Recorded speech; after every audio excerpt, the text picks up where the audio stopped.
Welcome, my Pride fans, to the first and possibly only my Pride review I'm ever going to do. You can call me Big Jaw, and I have many feelings about this animated web series. As you can probably guess, I love lions, and I love gay shit, so naturally this was a thing that caught my attention. But I'm going to say this right off the bat. This is not an overall positive review of the series. So if that's what you're looking for, this is not it. Now, this is not going to be a bunch of complaints about the style or animation or voice acting or story. I have my opinions on those, but my criticisms have to do with the writing and how it approaches serious topics such as homophobia, ableism, sexism, emotional abuse, physical abuse, and infant genocide. These are going to be very opinionated summaries of each episode, and not every episode has as much to talk about as others, and the quality and storytelling varies in each, and reflects back onto each other. This is also not going into the production or origins of the show. Some things will be mentioned if I feel like they're important to bring up, but I want to review these episodes as is, as they're meant to be viewed. If technical stuff like that is what you're looking for, this is also not the video. For the rest of you still watching, maybe to try to put your own feelings into words, or maybe to hate watch, I'm going to suggest you watch these episodes first before commenting. Not saying you have to, but for optimal opinion sharing so you get my final thoughts in their entirety. At this point, I have watched all the episodes, several times, and I'm aware of what is included in these 10 episodes. These videos contain spoilers, so if that's something you care about, watch the episodes for yourself and come back to compare notes. I can't stress this enough. If you're going to get mad at the slightest amount of shade I throw at this show, now is your time to leave. Still here? Good. Let's get down to business.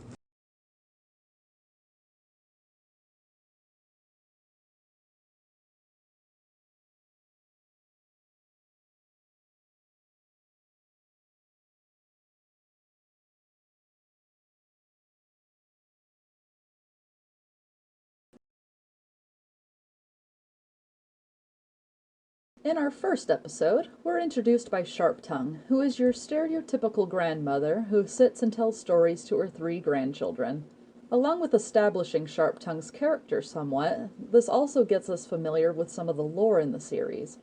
Her daughter, Powerstrike, interrupts this explanation, setting the tone for her own character, which is that she's got no time for anything that makes up a healthy child's development. Stories, games, you name it. She's all about the reality, and the reality is they gotta go hunting so they can eat. Meanwhile, her mate, Starmane, the Pride's leader, or Main as the series calls them, is left on babysitting duty. I don't need to go into too much detail about Starmane because he'll be dead in less than 2 minutes, but all you need to know is that he's a typical fun dad that you'd miss if he died. Speaking of kids, we better talk about these 3. The 2 boys are Spark and Fire, and if you watch the show, you'll notice they only call the girl Sister. For simplicity's sake, I'm going to call the female cub Nothing. And no, that's not because she's never given a name in this ultra-sexist society. That's her official name. Don't worry, we're going to have a lot of discussion about it. Fire is your typical snotbag brother, who thinks everything is beneath him, and that girls are gross and weak. Spark's defining characteristic is that even though he has plenty of time to ramble, he still has no time for Fire's bullshit. Nothing is spirited and energetic because she's the female protagonist of a work of fiction produced in the year 2020.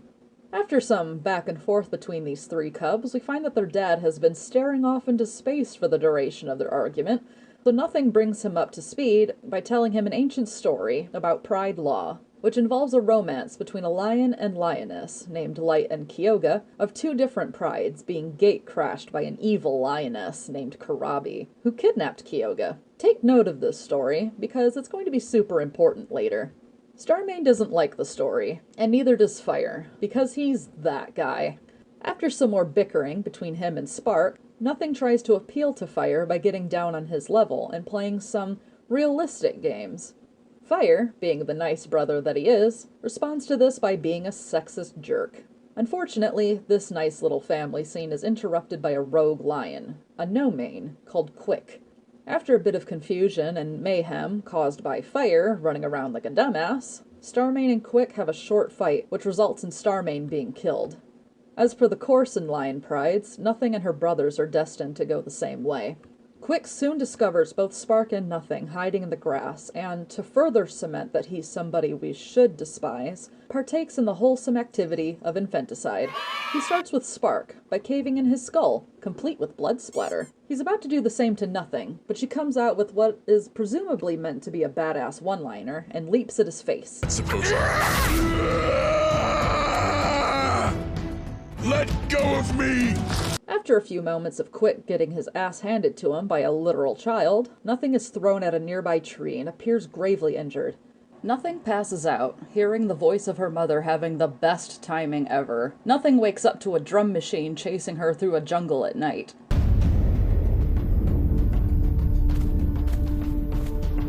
She finds herself on top of a waterfall and across the way sees a lightly colored lion cub. Sometime later, she wakes up to fire standing over her. The idiot who pretty much caused all of this got away unscathed. Hooray, I guess. To be fair though, Fire has managed to put the dickbag brother routine aside for a moment, and after confirming that his brother is dead with exactly 0.1 seconds of grieving... What about Spark? But you're still here. That's what counts. He and his sister set off in search of their mother and the other lionesses. When we find them again, Powerstrike says that they should kill Quickmane because he's awful and stupid. And who could blame her? He just killed her mate, honorably, he says, and her child. Sharptongue responds by saying while she also wouldn't have picked him to be their leader, Pride Law allows Quickmane to take over the Pride since he defeated Starmane. Pride Law is not so simple as to allow us to just kill him, Powerstrike. While I agree he isn't the main I would have chosen, he defeated Starmane in fair combat. The Pride is rightfully his. With some theological gymnastics, she explains that the goddesses want both the unwanted male and the surviving cubs to coexist in the Pride together. Powerstrike is understandably skeptical of this, because she not only thinks of lore as nonsense, but she also doesn't believe Quickmane defeated Starmane fairly, nor does she trust him to not kill her cubs while she's not looking. The episode ends with them hinting that being hurt is indeed not better than being dead. It hurts when I step on it. But she's okay otherwise. Hurt is better than dead. Of course, Fire. But my takeaway from this is that since Sharptongue allowed this obvious villain to lead them because her religion says so, the following events are all her fault. But I also have a question from this. Is this a cast iron law that every pride must follow? Can a group of lionesses, who are actually more formidable and powerful than one male lion, actually fend off a would-be main if they chose to? This episode presents a resounding yes and no to both questions, with very little room for debate. Let's bear them in mind for later, shall we?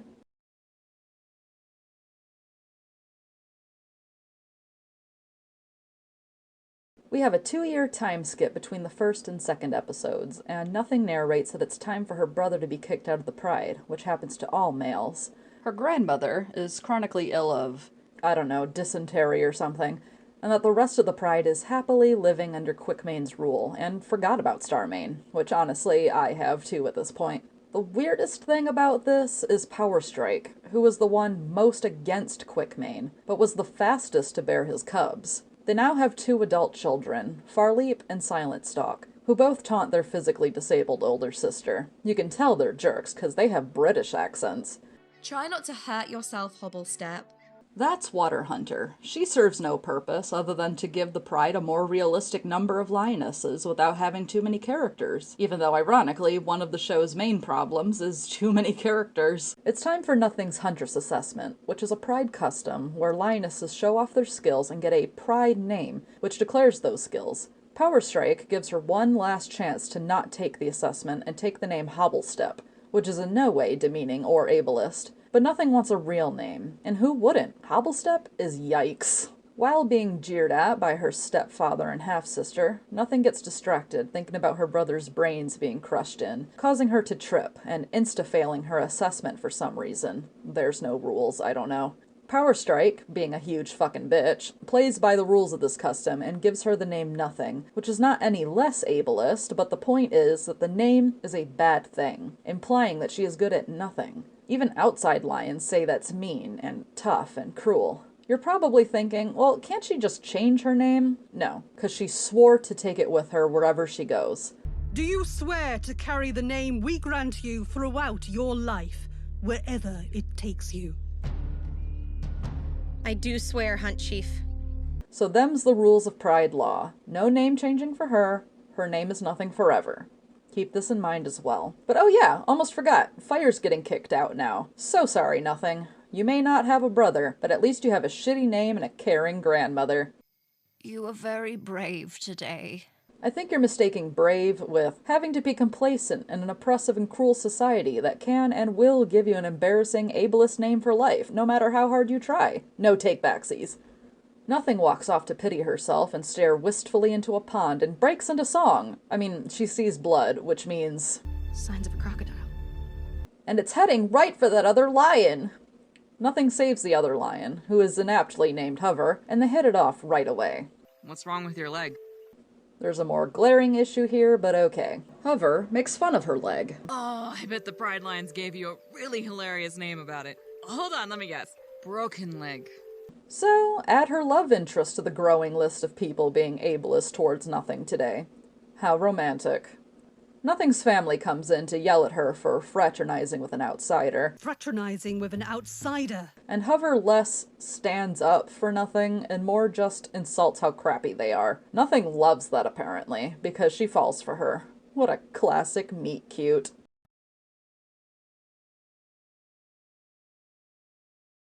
The episode opens with Nothing dreaming of the jungle that we saw in the first episode. She's aged up in her dream, and so the white lion from before has as well. But he says something this time. The shifting place calls. Answer. It's the only way it will end. She asks who he is, but as soon as he goes to speak again, Nothing is woken up by Hover. Hover, what are you doing here? Someone will see you. A few weeks have passed since Nothing and Hover first met, and they've been meeting in secret. Wouldn't want to get yelled at for fraternizing with an outsider. Fraternizing with an outsider. They flirt and have a good laugh. Get a good look at them being cute, because you're never gonna see them this cute ever again. Because Nothing feels like this is a good opportunity to bring up that her grandmother is dying and that she wants Hover to join her cult. Hover doesn't take it as well as Nothing was probably hoping for, since she's already stated she doesn't like prides in the last episode. You'd think that would be something she would remember. So Nothing leaves in shame and goes back to her oppressive society, where she gets awkwardly stared at by her cousin Feather, who was only just now mentioned in this episode. There's a meeting going on, and Quickmane and Powerstrike mention that there's a band of no-mains in the area. Sharptongue interrupts the meeting with her dying cough, and Powerstrike yells at her for being physically disabled and... Oh wait, no she doesn't. She stops everything to make sure she's okay. Quickmane leaves, as do the females, doing the responsible thing by leaving the dying elderly lioness and the meek injured lioness to protect the cubs. Feather likes Nothing because she ripped out his dad's eye. Can you tell us the story about how you scratched up my dad's face again? Which tells me that he doesn't like his dad. You'll see why this is up for debate later, but as of right now, Nothing is cool by him. I'd mention his sisters, but even the show doesn't care about them. They don't even have main character colors, because now is the time for Grandma to get possessed and says, You can end this cycle, Nothing.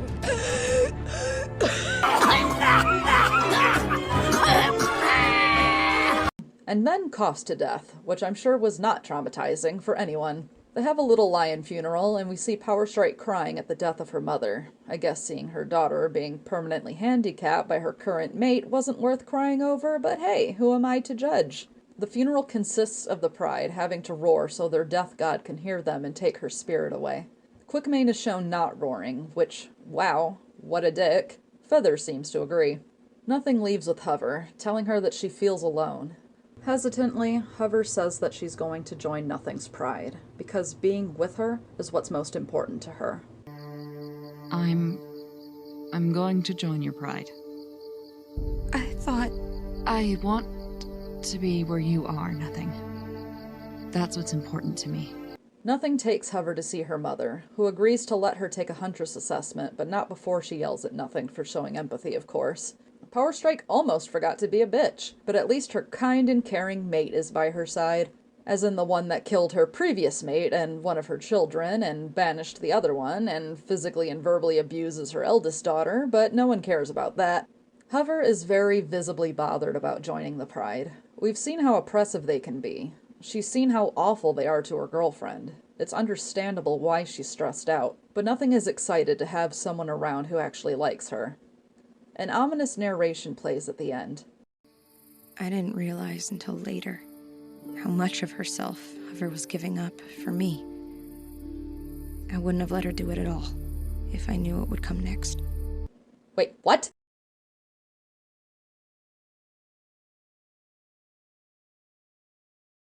It's the next morning, and Hover is pacing around worried about being renamed. I'm guessing as a sign of her having to change her identity to appeal to people, which makes sense. She insists to Nothing that she wants to go through with it, and Nothing explains that only female lions go through their formative years nameless, while males get names from birth. Hover is onto this bullshittery, but drops it immediately to be, at this point, I feel needlessly worried about getting her name changed, because I'm still thinking about the general oppression of being in a Pride in this world, on top of thinking about how Hover seems like the character who would continue to see Nothing even if she couldn't get into the Pride. But hey, I digress. Farleap and Silent Stalk offer to help Hover train for her assessment, but of course getting a few quick jabs in at Nothing before walking off. Quickmane tells Nothing to watch the cubs while they're gone and that they'll be back before noon, which is when Hover's assessment is. After being exiled from the Pride for nearly a month, we hear Fire calling to Nothing from nearby, and he tells her to meet him at the watering hole. She tells him she can't because she has to watch the cubs, and in typical overused cliche fashion, he's gone before he can hear that, and she decides to leave anyway, even though she literally just said she can't, but whatever, I'm not her mom.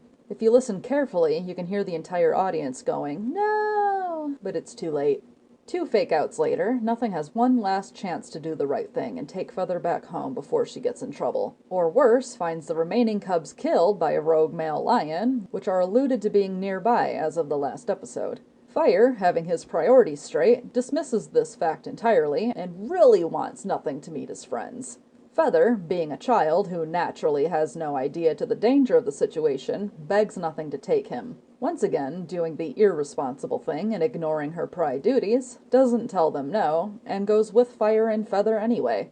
And no, she didn't just develop a rebellious nature. She's just that dumb. We already see the regret on her face, but no matter how loud the audience tells her not to, she doesn't hear them. Here we meet some fan characters, and Proud, who's the jerk of the group. He's pretty set in the ways of Pride law, and we find this out by him saying, "All I'm saying is the point of Huntress names is to let the Pride know what a lioness's skills are. If she's not good at anything, it follows that her name should Proud be—" doesn't have a glib sense of humor. He just doesn't know when to shut up. I'm Tangle, and it's a pleasure to meet you. Tangle clearly doesn't care for Proud, or Pride law judging from his tone. Fire brags about how much of a badass his sister is, since Cubs fighting back from getting killed by a rogue lion is unheard of. Feather drops a useful hint to Proud, which is definitely not going to be used against him later. She jumped on my dad's face and ripped out his eye! So your paw's half blind? Yeah, he can never catch us when we play. It's so funny. That does sound funny. Nothing realizes the time, and they leave in a hurry. Nothing was too busy absorbing compliments to tell Fire their grandma died, but everyone in this episode tends to ignore the bigger picture. Who's Hover? Fire, why would anyone here know the answer to that? I'd say the further delays of Feather needing a drink are annoying, but Nothing put this on herself. They get encountered by Ghost, who's a little weirdo lion from Nothing's dreams that is corporeal for some reason that we never find out. They're both freaked out by him, but he already said he's not going to harm them. Ghost does not wish to harm you. And yet we're left in a cliffhanger. We aren't going anywhere with you. Leave us alone. That is not your decision.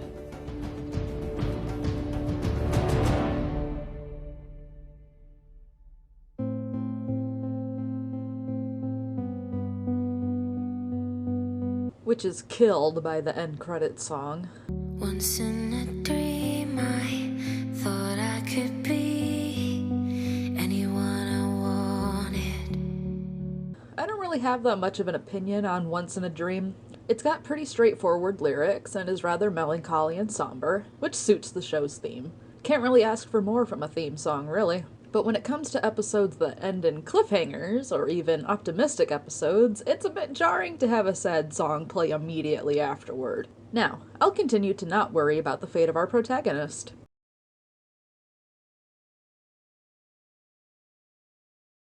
So Ghost gets his butt chewed off, and all of the pride chases him off.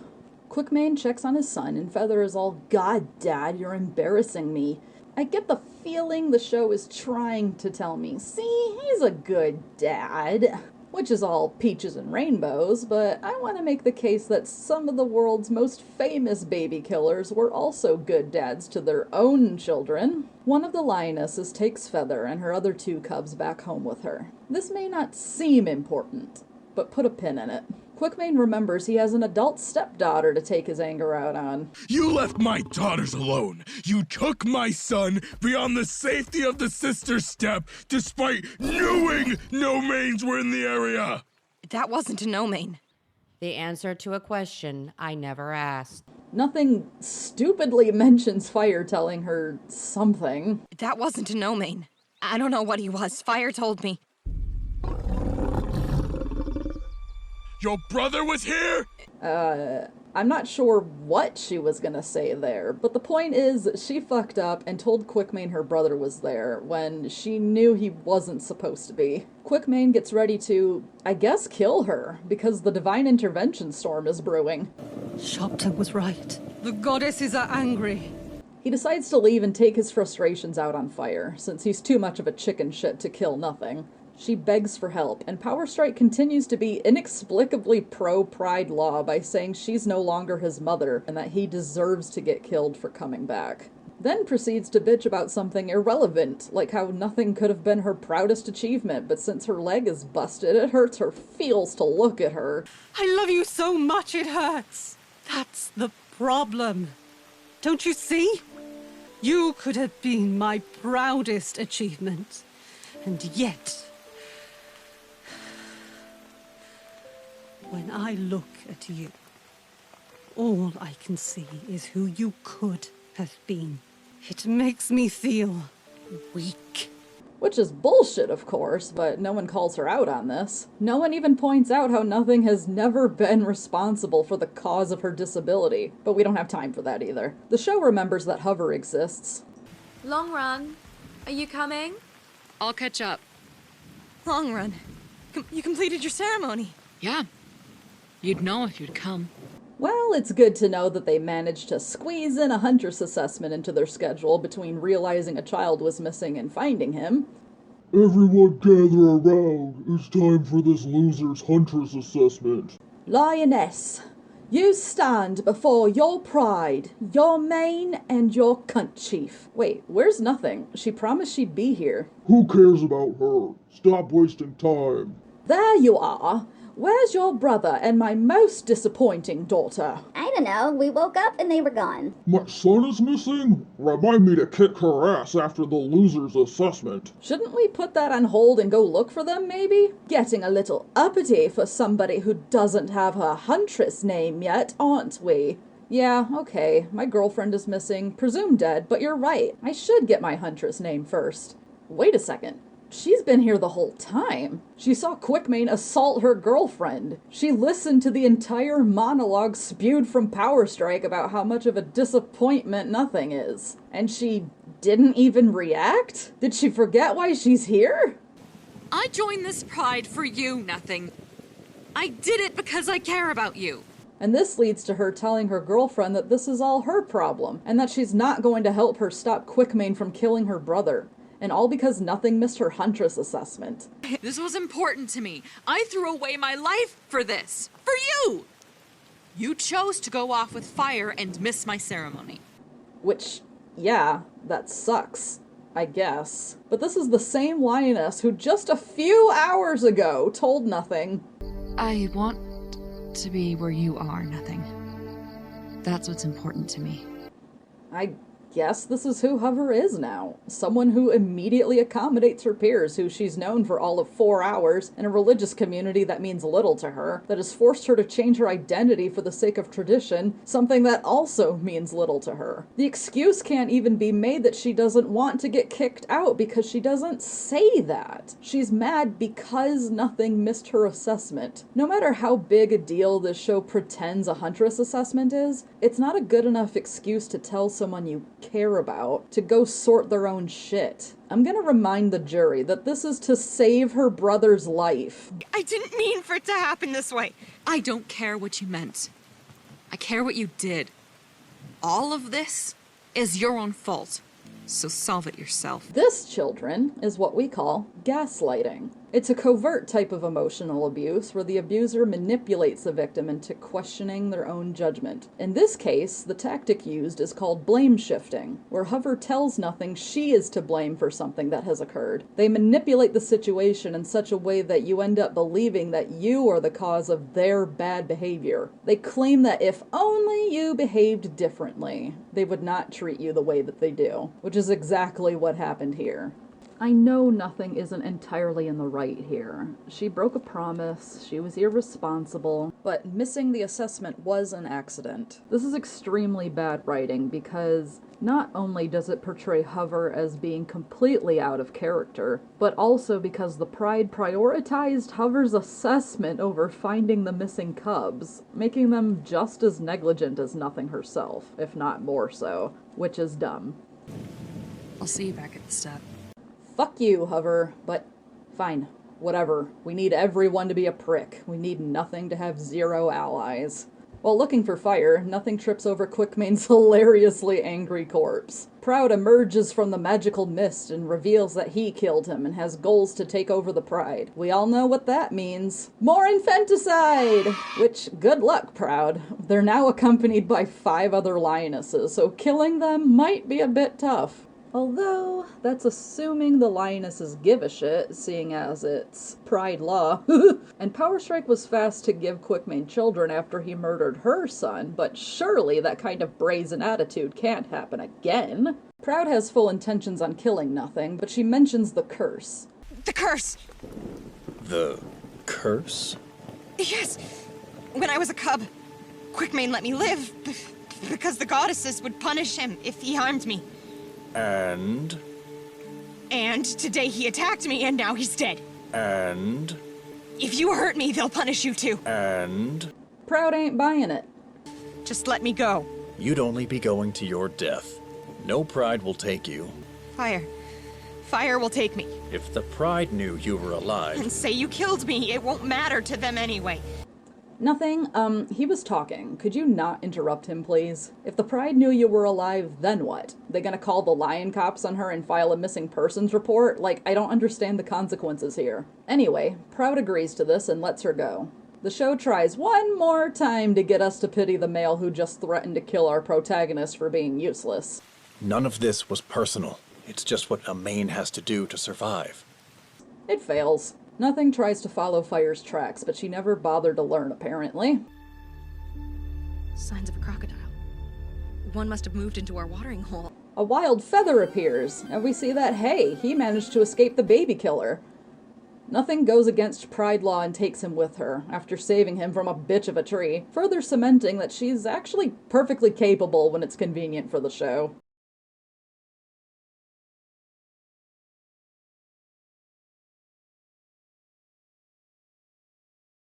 Nothing and Feather have been in the desert for a few weeks, and the only interesting thing that's happened is Nothing threatens to kill Feather. This girl is hangry. Let her at least have the neck, Feather, you absolute pig. There's no way you're gonna eat that entire bird. One night, Nothing is thinking about Hover, but appears to have forgotten one little detail. All of this is your own fault, so solve it yourself. In all seriousness, Nothing, you can do better. Feather can't sleep, so Nothing drops some lore on us by telling him a calming bedtime story of how their sky god killed a lion with a bolt of lightning and burned the shit out of her sister's eyes in the process. After that, Feather asks if his father is in lion heaven. No, Feather, your dad is garbage. He's dead, isn't he? My sisters too, right? Oh, now you want me to feel bad about the sisters?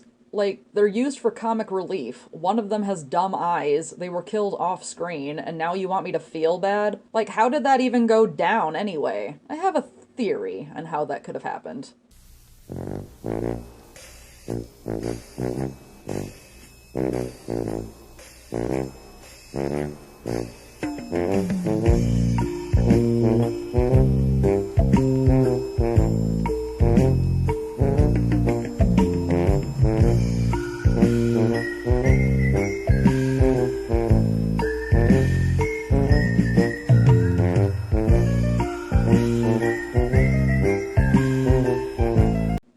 Yeah, can't imagine it happening any other way. He begs Nothing to tell him who killed his family, and she tells him Proud did it. Nothing concludes that it's just the way things are. Feather declares that he hates Pride Law, because he's the only victim of Pride Law. No one else. Feather goes a little vengeful anime protagonist on us.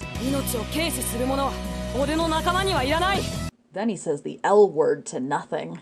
Nothing. I love you. Oh shit, this is awkward. Pretend to be asleep. Fuck. Nothing has another dream where she's running through the jungle, but this time she sees Hover, who repeats some lines from the last episode. This was important to me. I threw away my life for this. For you!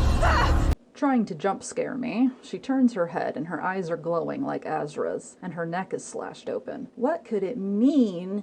Ghost appears behind her. The memory is painful, but it is yours. You need to remember. And Nothing falls into the void. In that void is a giant glowing lioness, presumably Azra. But as per usual with these dreams, someone wakes Nothing up before it reveals too much plot. Nothing! There's someone out there! It couldn't be. Nothing and Feather see a lion in the distance, and Nothing assumes this is Hover. Hover? Hover? Hover! That's not my name anymore. Just kidding. Sort of. What are you yammering about? Turns out this is actually Rain, who clearly stole her shtick from Braveheart Lion. And I'm feeling extra brave today. She leads them to water, but Rain gives Nothing a big dose of reality that at how they're going, she and Feather are not gonna survive. In prides, we learn to put others first. You're not in a pride anymore, honey. Any prideless worth their salt would have dumped that cub weeks ago. It's not even yours. I know he's not mine, but...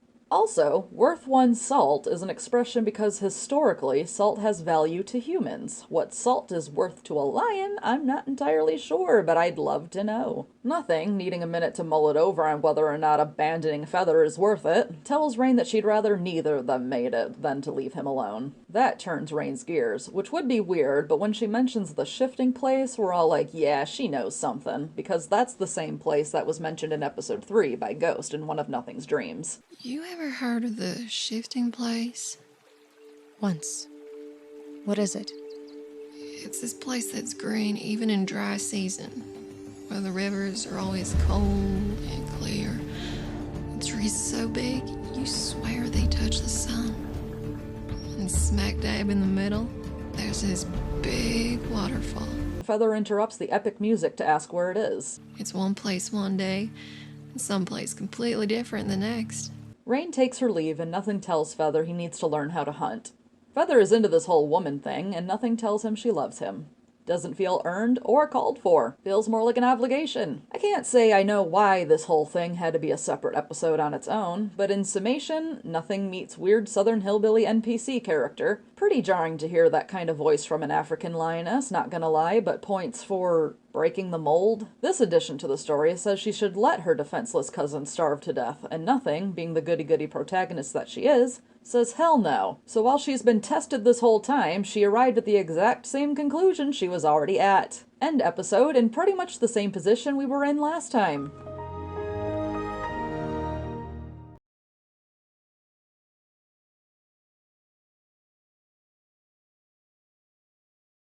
I hope you're all excited for an episode where Hover feels bad for being a piece of shit to her girlfriend, who she believes is dead at the hands of their new leader. Judging by this screenshot, it looks like we're in for a fight. Life swap sucks for Hover because she decided that choosing to be oppressed is better than choosing not to be oppressed. I'm not happy here, but leaving doesn't seem much better. But she seems to have found a friend in Farleap, which makes sense because they share the hobby of being awful to nothing. Hey, Long Run. What are you doing out here? You know, sitting in a tree in the middle of the night, staring unblinkingly at the moon. At least Hover hasn't lost her snark. I guess the character we liked in episode 3 only temporarily died. Are you thinking about her? Thought so. I've seen that look on my mother's face since I was a cub. This is the show's way of telling us that Powerstrike was never over Starmain, but we don't have time for that. Farleap has to tell us why she was so gosh darn mean to her disabled sister, so you better feel bad for ever judging her. No matter how perfect I was, her attention always fell back to our troubled older sister. I was first place in everything else. But never that. I hated nothing so much for that. That must be hard. Hover officially feels more empathy for her girlfriend's bully than her girlfriend. I wonder if this is a trait she had before or after she told Nothing to fuck off. There's a disturbance and our girls leap into action. But it's only Rain, and she thirsty. But not as thirsty as Farleap!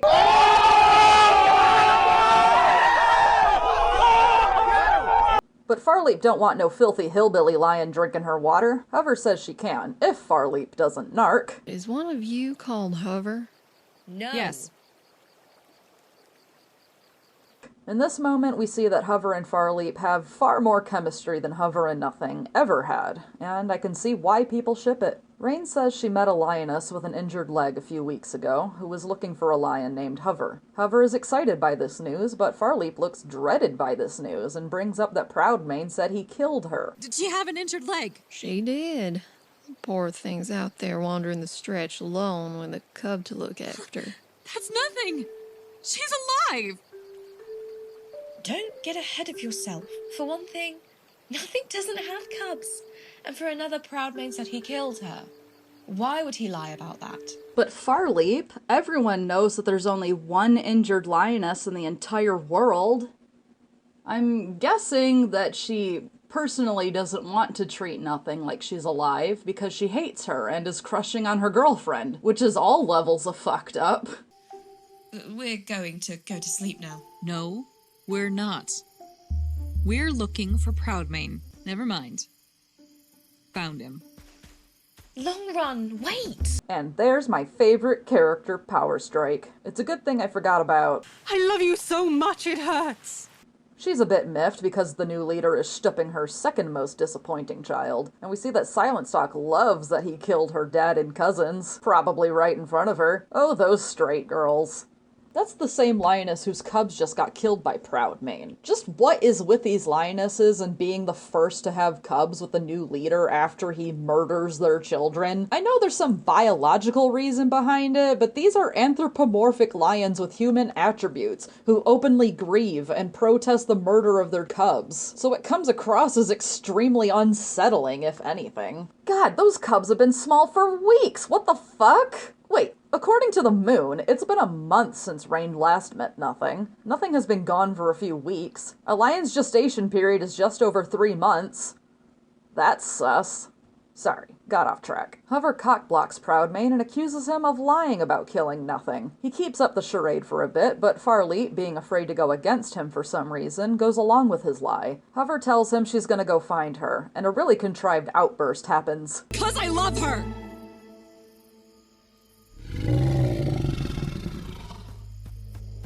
Pride law forbids relationships between lionesses. Wait, what? Since when? This is literally the first time hearing that lionesses can't be gay in a pride. We've had so many opportunities to bring it up. Why was that left out until now? Was Quickmane too busy being ableist to be homophobic so he didn't even think about it? Nothing knows about pride law. Why wouldn't she know about that? I mean, I assume now that that's why they were secretly seeing each other. Before, I assumed it was because she was prideless, and the pride hates prideless lions. But then why ask Hover to join when you're not allowed to be together anyway? I don't understand. But this could not have been an afterthought for the creators. What you've just admitted to is punishable by death. Punishable by death, but rarely enforced. So Powerstrike is willing to bend the rules of pride law. Quickermain and I were aware of their relationship when she joined our pride.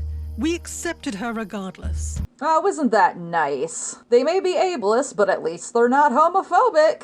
Is her wanting food more than hating lesbians considered a positive thing? Also, why is she standing up for Hover? She didn't once stand up for her own daughter when she needed her. She only said, "The goddesses are angry." And call me atheist, but doing the right thing just because you're fearful of God's wrath doesn't mean that's a good thing. In my pride, all the ancient laws are enforced. If you vow never to speak of your infraction again, and pledge your life to your pride and your mane, I will forget about this. That is my only offer. I'd rather pledge my life to a warthog's rear end than the likes of you. Summon! Fight time! All these girls gonna gang up on Proudmane. Or Farleap is gonna get scratched a little trying to block the blow from hitting Hover. Then Powerstrike stands up to Proudmane. She seems to be a fan of enabling harm as opposed to preventing it. How is it that I've captured an entire pride of heretics? I mean, avid cult leaders don't use words like capture, but that's just a nitpick I have. He tells them to leave, but Silentstalk begs Farleap to stay. Farleap, don't go! I know Longrun is your friend, but you can't seriously intend to leave over this. You'll die out there! Proudmane is wrong. You must know that. And what about nothing? What about her? You lied this whole time about her, even though you knew the truth, and now you're supposed to be better than Silentstalk about this? There's no reasoning with her now. She's been infected by that prideless scum your mother allowed to poison the pride. Come, Silentstalk.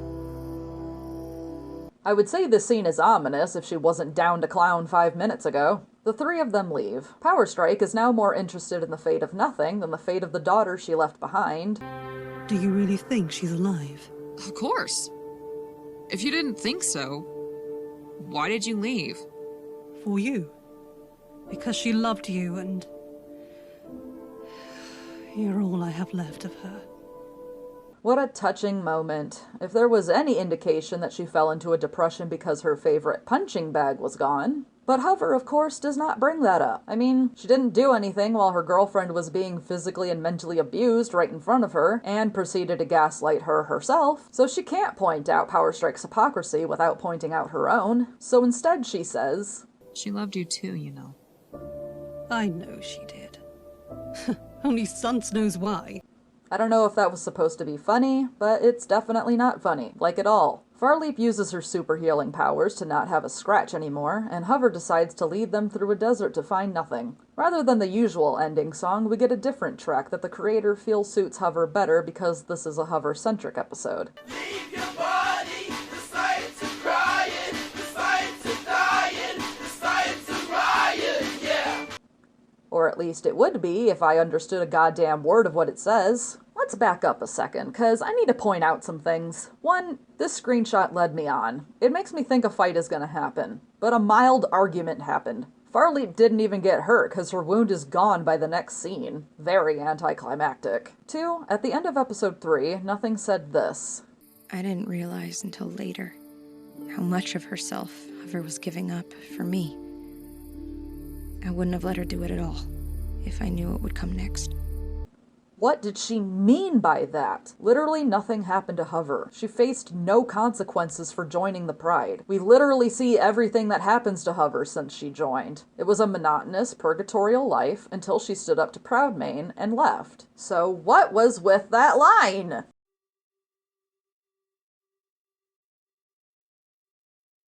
It starts raining on this starlit, cloudy night.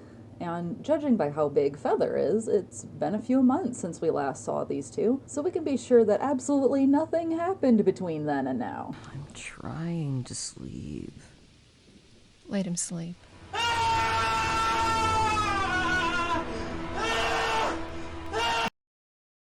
Don't just sit there slack, Joel.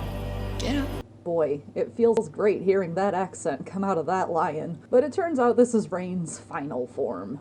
After getting a cute little message from a war criminal, Rain takes nothing away for a bit to basically explain that her grandma was spreading propaganda. But first we gotta go back in time, and we're transported to the Emerald Valley, which is less a valley and more of a wide expanse of jungle. How did you do that? This way. But Rain ain't gonna explain shit to her. She instead takes nothing to a group of original characters. This is where you were born. Can they see us? No, this is just a memory. It's not my memory. I was born at the Sister's Step. You were called Kyoga, and that cub you're playing with is Light. Kyoga and Light from the legends. You were both chosen by your goddesses as leaders of your kingdoms. You were promised to each other as mates.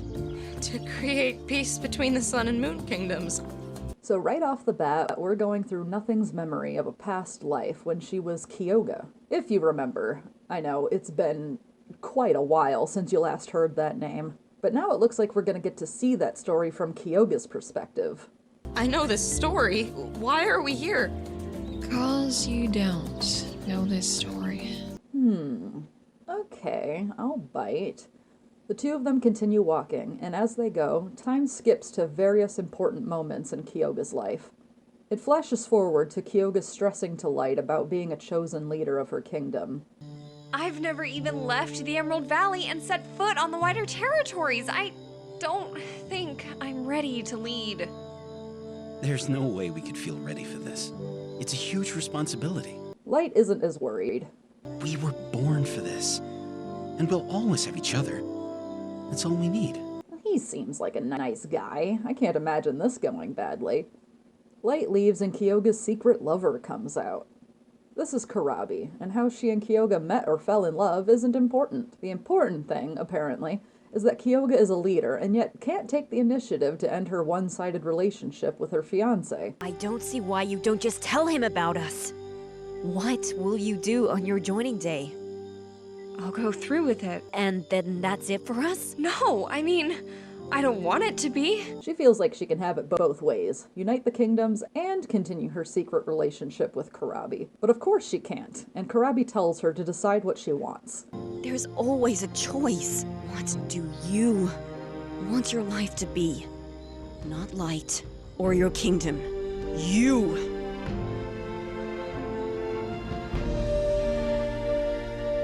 Come on, this way. Well, that's enough of that scene. Sorry if you're actually interested in seeing gays in this LGBT-friendly cartoon, but we have to move on to Kyoga's next memory of... Wait, that's Light. This is supposed to be Kyoga's memory, isn't it? In Nothing's memory. So why are we seeing this from his perspective now? How did you know about the parts you weren't there for? Whatever. Light is talking to two more original characters, and he's yelling at them because their designs are way cooler than his. I have news of Kyoga. Where is she? She and Kansu's chosen, Karabi, left together. Oh, she's Kansu's chosen. Good way to bring that up. Left with her? What do you mean?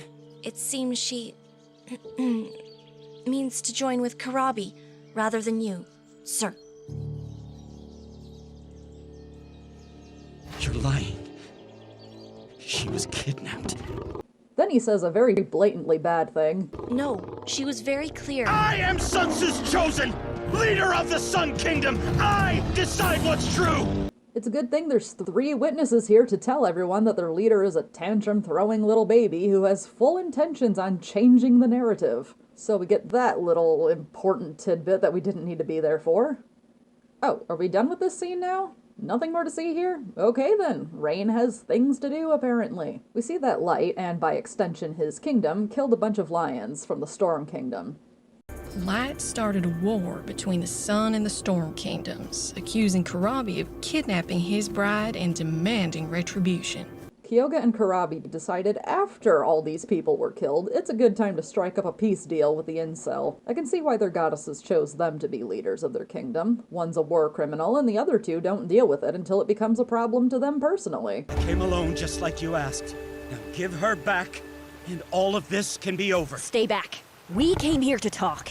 That's all. Please, stop this, Light. I can't give you what you want. Light cries because Kyoga friend-zoned him. You loved me! I loved you dearly as my friend. Now, it would have been nice to show him being awful to her instead of just making it out that she's cheating on him because she doesn't love him romantically. I mean, there's already key signs that he was abusive. Her keeping the truth from him telling her to look at him and continues to avoid eye contact. Kyoga, look at me! Him guilt-tripping her to come back even though she says she doesn't love him. Oh, and the countless innocents he killed in cold blood. Because, and this is serious, people who commit mass murders are often also guilty of domestic abuse. So it's honestly not that out of character. Kurabi isn't about to fall for his crap and attacks him because, quite frankly, he deserves it. But Kyoga is stupid. I know, he's done horrible things, but he was my friend. And even though Kyoga is wrong to think he should live, Kurabi lets him go anyway. And there's immediate regret. You were right. I'm so stupid. See, I'm not the only one who thinks so. Also, this is kind of what happens when you keep giving war criminals a pass just because you were friends with them. Like, what did she expect? Why is she dumb? Oh, so this can happen. Azra may take me, but you will never win. For the peace you have denied us, your soul will know no peace. Not in this life or the next. Every life you live upon this earth will be marred with suffering, and I will be your death in each and every one of them. So says Azra, the goddess of death. You are and will always be cursed, light of the Sun Kingdom. Oh, I don't get it. Nothing is Kyoga, but Kyoga is also Azra? But the phrase Azra may take me refers to, like, she may take my life. But that's not what's happening here. Kyoga is alive, she just turns into Azra. So, like, did Azra possess her? Does that mean that nothing was possessed by Azra in episode 1? Azra may take me, but you will never win. Why is this so unnecessarily complicated? The lesbians disappear, and nothing is upset that the canon isn't like the fanon. None of this played out the way it did in the story. That's because Light was the only one left to tell the story. And when the kingdoms fell, he built Pride Law out of his hate and fear. It's an empty threat to not kill him right then and there. He apparently doesn't give two bitches and a flying cooch about that because... He built Pride Law out of his hate and fear. For the peace you have denied us, your soul will know no peace. Not in this life or the next. Makes sense, but one little thing. You will never win. He ignored why God was punishing him to influence future generations into oppressing females, and it worked. Kinda seems like a win there, Kyoga. Just saying. When suns rose in the morning to discover Azra had interfered with the lives of the mortals, her fury was so hot and fierce that the whole of the Emerald Valley was set ablaze. The flashback ends, and we find out that Azra has been missing all this time. The ghosts of dead lions are trapped on Earth, which is already a big deal, but... Sansa's anger has never subsided. That's why the dry season is longer and harder every year. Well, that's the first indication that dry season has been uncharacteristically bad this entire time. Seems like something that would have at least been mentioned at some point before this, because we've mentioned dry season a few times already. It's dry season. It's dry season. Dry season's dry season. After Rain drops all of the bombs on Nothing, she asks for her help, and Nothing gets sad about it. I'm not Kyoga or a legend. I'm just... nothing. Bitch, you're the reincarnation of Kyoga, or Azra, or whatever. You didn't just have a prophetic dream. You've been having prophetic dreams about this since your injury. Dreams don't mean anything. I've had this one since my injury. It has to mean something. Doesn't it?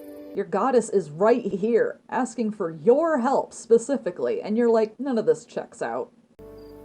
Okay. What do you need me to do?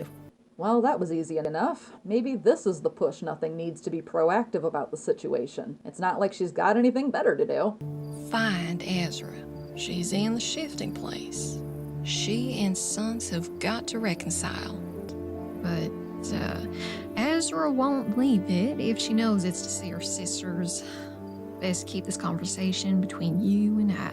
You want me to trick a goddess? Not trick, just nudge in the right direction. I don't know if I can do that. When the time comes, I know you'll do the right thing.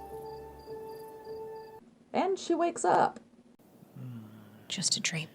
And if it sounds like nothing isn't gonna take the past 15 minutes seriously, you aren't crazy. Trust me. Now, I have problems with this episode. Let's just pretend that hand-choosing leaders for each kingdom per generation isn't interpreted as interfering with the lives of the mortals. Sun's killed, like, everyone, and her chosen was all, women suck, change my mind. I did my best to put out the flames, but it wasn't enough. That also doesn't count as interfering, and neither does this. You are Kyoga. You're destined to kill Light, whoever he is in this life. But if you do, the cycle will only repeat again. Ezra will stay hidden, dry season will get worse, and Pride Law will continue. I want you to help me end it. What exactly constitutes as interfering with the lives of mortals, and why is it that every single problem in this series can be fixed by just establishing ground rules? God sending mortal beings to do their bidding, as opposed to just sorting out their shit themselves, is not exactly a foreign concept. But the difference here is that these goddesses have made their presence known to Light, and that's about it. I mean, what was going ooga booga booga meant to do, aside from make him soil his non-existent lion pants for a few seconds? Why not just strike his homophobic, sexist ass down where he stands, instead of entrusting the undoing of their shit to a mortal years down the line? I mean, they did it before. It'd be great if you could have a portrayal of religion that doesn't have its deities be ineffective jerks, but this is what we get. Now, in earlier episodes, the gods flat out prevent harm from coming to nothing, but this episode just undoes all of that, because when they have the chance to stop somebody who is legit evil and willing to doom all lionesses because his girlfriend dumped him, they're just like, well, we can't do anything because that's just how things are now. I wouldn't be bringing up any of this at all if they hadn't shown themselves to Light in the first place, and Ghost couldn't tell her any of this because, well, Rain is the new fan favorite or something.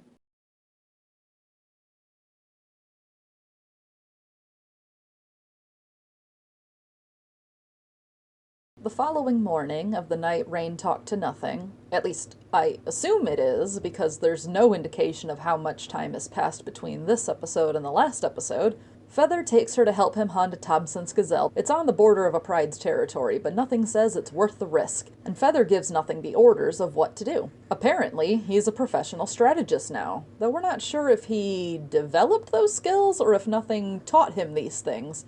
Either way, we're shown that they actually make a pretty good team despite their setbacks. They would have been successful had it not been for another lion stealing it from under them. But it turns out it's Fire, only bigger and hairier. They're excited to see each other, and Fire explains how he escaped Quickmane with the help of Proud and Tangle. The fans squeal as their favorite ship is confirmed. Where's Tangle now? He didn't make it.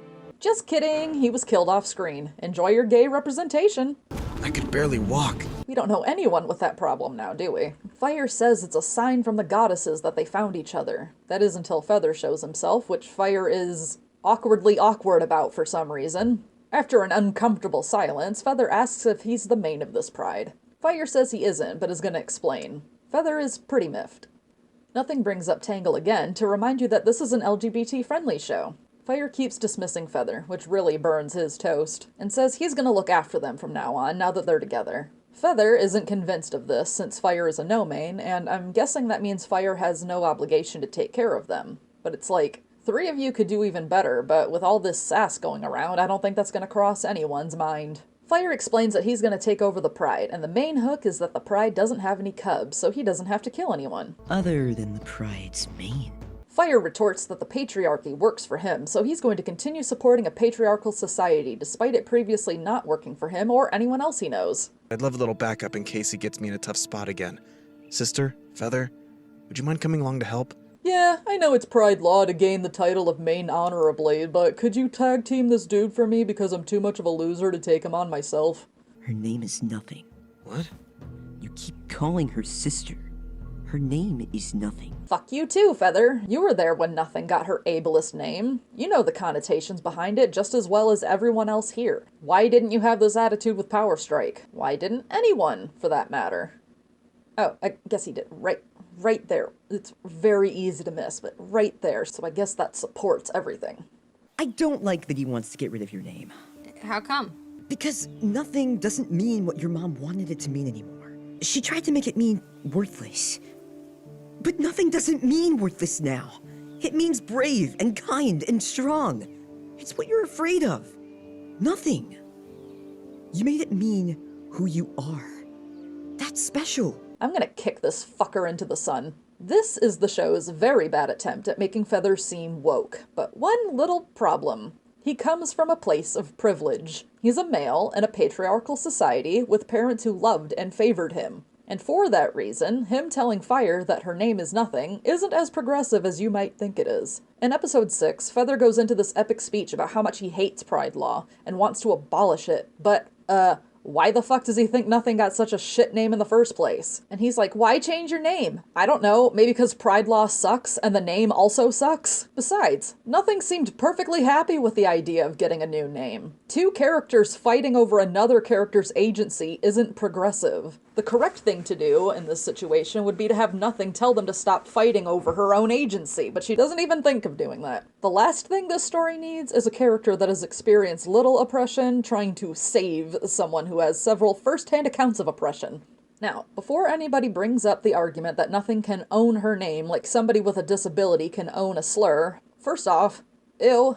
Secondly, last time I checked, slurs aimed at those with disabilities are very much rooted in the physical and emotional abuse of said individuals, whether they had physical or mental disabilities. They existed to dehumanize them and invalidate their conditions down to the belief that it rendered them stupid or slow or useless. You can't cry empowerment and then reclaim an ableist slur, or in Nothing's case an ableist name, when its very purpose was to rob you of your humanity and your right to be respected. It just doesn't work like that, and that is why Feather's speech is so disgusting. The fact that he's able-bodied is only the salt in the festering wound that has been gradually growing more gross and infected over the course of this show. There's actually a term for these sorts of speeches, and it's called toxic positivity. And it is what it says on the label. The expectation that a person, regardless of their circumstances, should be exclusively positive, no matter what. People who perpetuate this kind of thinking often induce a sort of pressure on their victim through guilt-tripping or patronization, which is exactly what Feather is doing to Nothing. So what if her mother abused her and gave her a permanent reminder of said abuse? Nothing should just forget all that because she spent a few months in isolation and is unable to join any other pride because of her disability. Also, her girlfriend hates her. Yay. And that's another thing. Feather is talking to Nothing like she's being ungrateful for what she's been dealt, but what exactly should she be grateful for? Aside from being alive, she has absolutely nothing to be thankful for. Her entire life has been revealed to be a lie. Her entire family and her girlfriend think she's dead. The last conversation she had with all of them was awful and demeaning. She had to raise her cousin all on her own and nearly starved to death. Oh, and the prospects of her joining another pride are pretty much nil. And Feather thinks saying, always look on the bright side is appropriate here? No. Fuck you, Feather, you little turd burger. To cap it all off, Nothing never even says she has a problem with the name. At least, not since episode 2. Feather just has this tantrum because Fire calls her sister, which is a perfectly fair description because she is his sister. God forbid things work out and Fire actually gives her a decent pride name when all this is over, which I'm sure a lot of the audience was rooting for before the cute little able-bodied lion cub said so, but whatever. So anyway, Feather basically says you shouldn't ever change your name even though you were called it as a punishment for existing and having an obligation to keep it means you're in favor of your own oppression. And Nothing brings it back around to the murdery task at hand. I know attacking this main feels wrong, but this is how Pride Law works. Nothing. Honey, you just had a conversation last night as to the origins and immorality of Pride Law. One of your gods came to you to tell you so.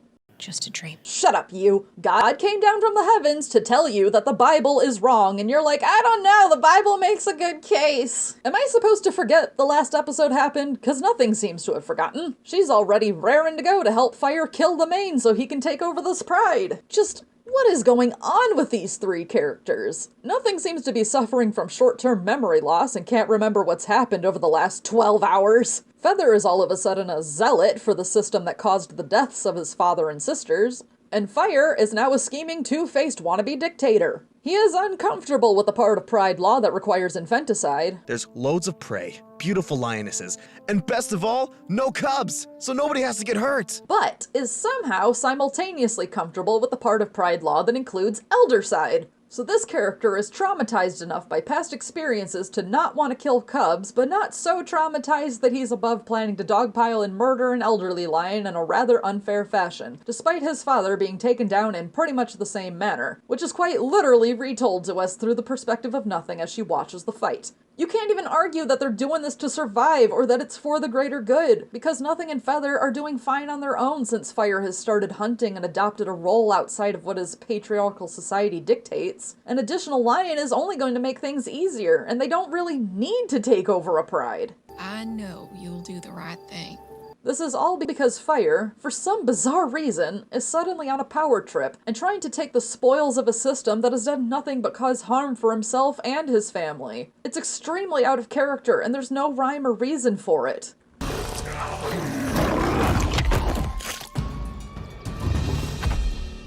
Blood. Sister! What is wrong with you? I hate this.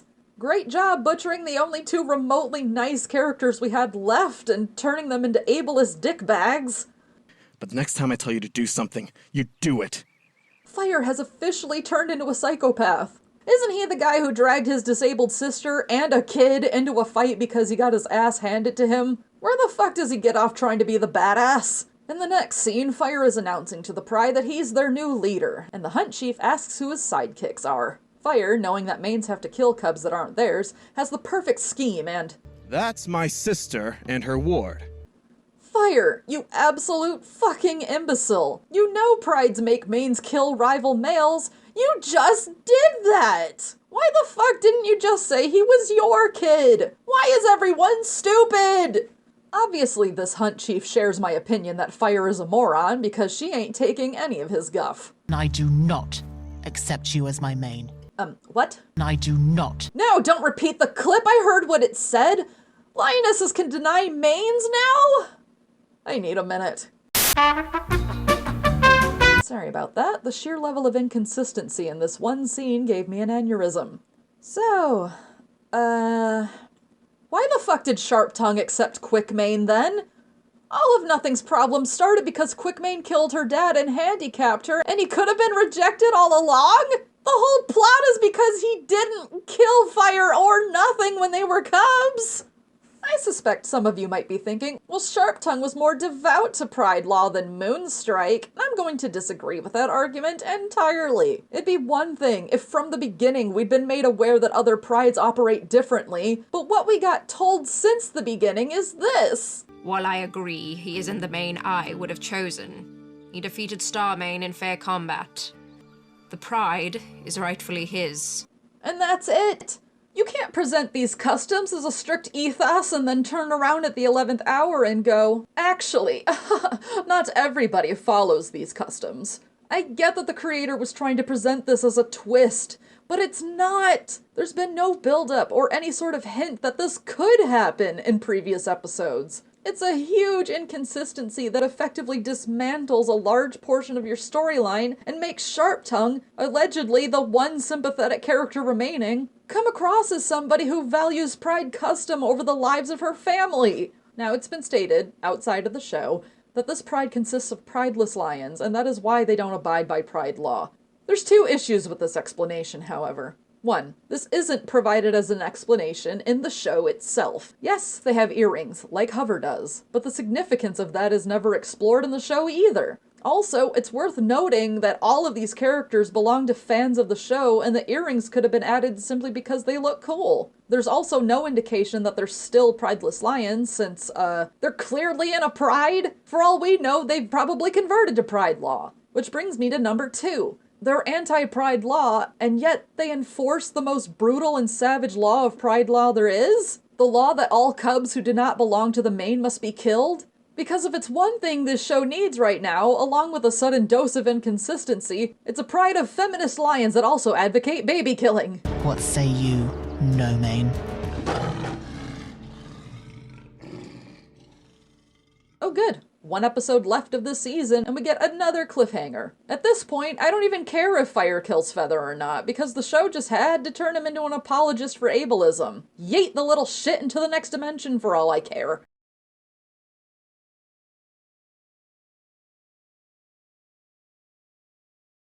We open with Fire looking back and forth between his sister and cousin and these random lionesses he's only known for about 10 seconds and clearly don't like him. You can tell he's really agonizing over his decision.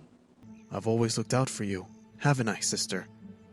Oh no, wait, I guess not. Then again, what do you expect from somebody whose grieving process lasted approximately half a second? What about Spark? But you're still here. That's what counts. I've always looked out for you, haven't I, sister? Ever since Dad died.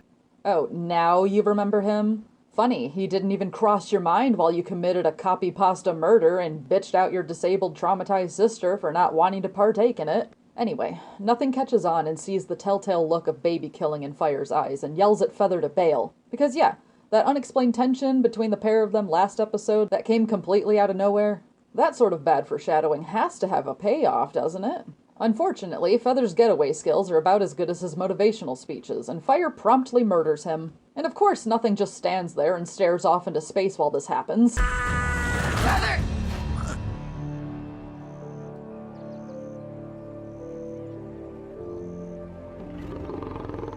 He saved your life today! Fire, how could you do this? Wow. I'm impressed. They actually killed him. I mean, I don't feel bad at all, don't get me wrong, but that was a pretty bold move. Too bad the creator went and gave him a completely self-righteous, unsympathetic moment before it happened. A no-man's challenge roar. Okay. In a last desperate attempt to make Nothing seem empowered in the final episode of this season, she challenges Fire for his pride and starts attacking him. My name is Nothing!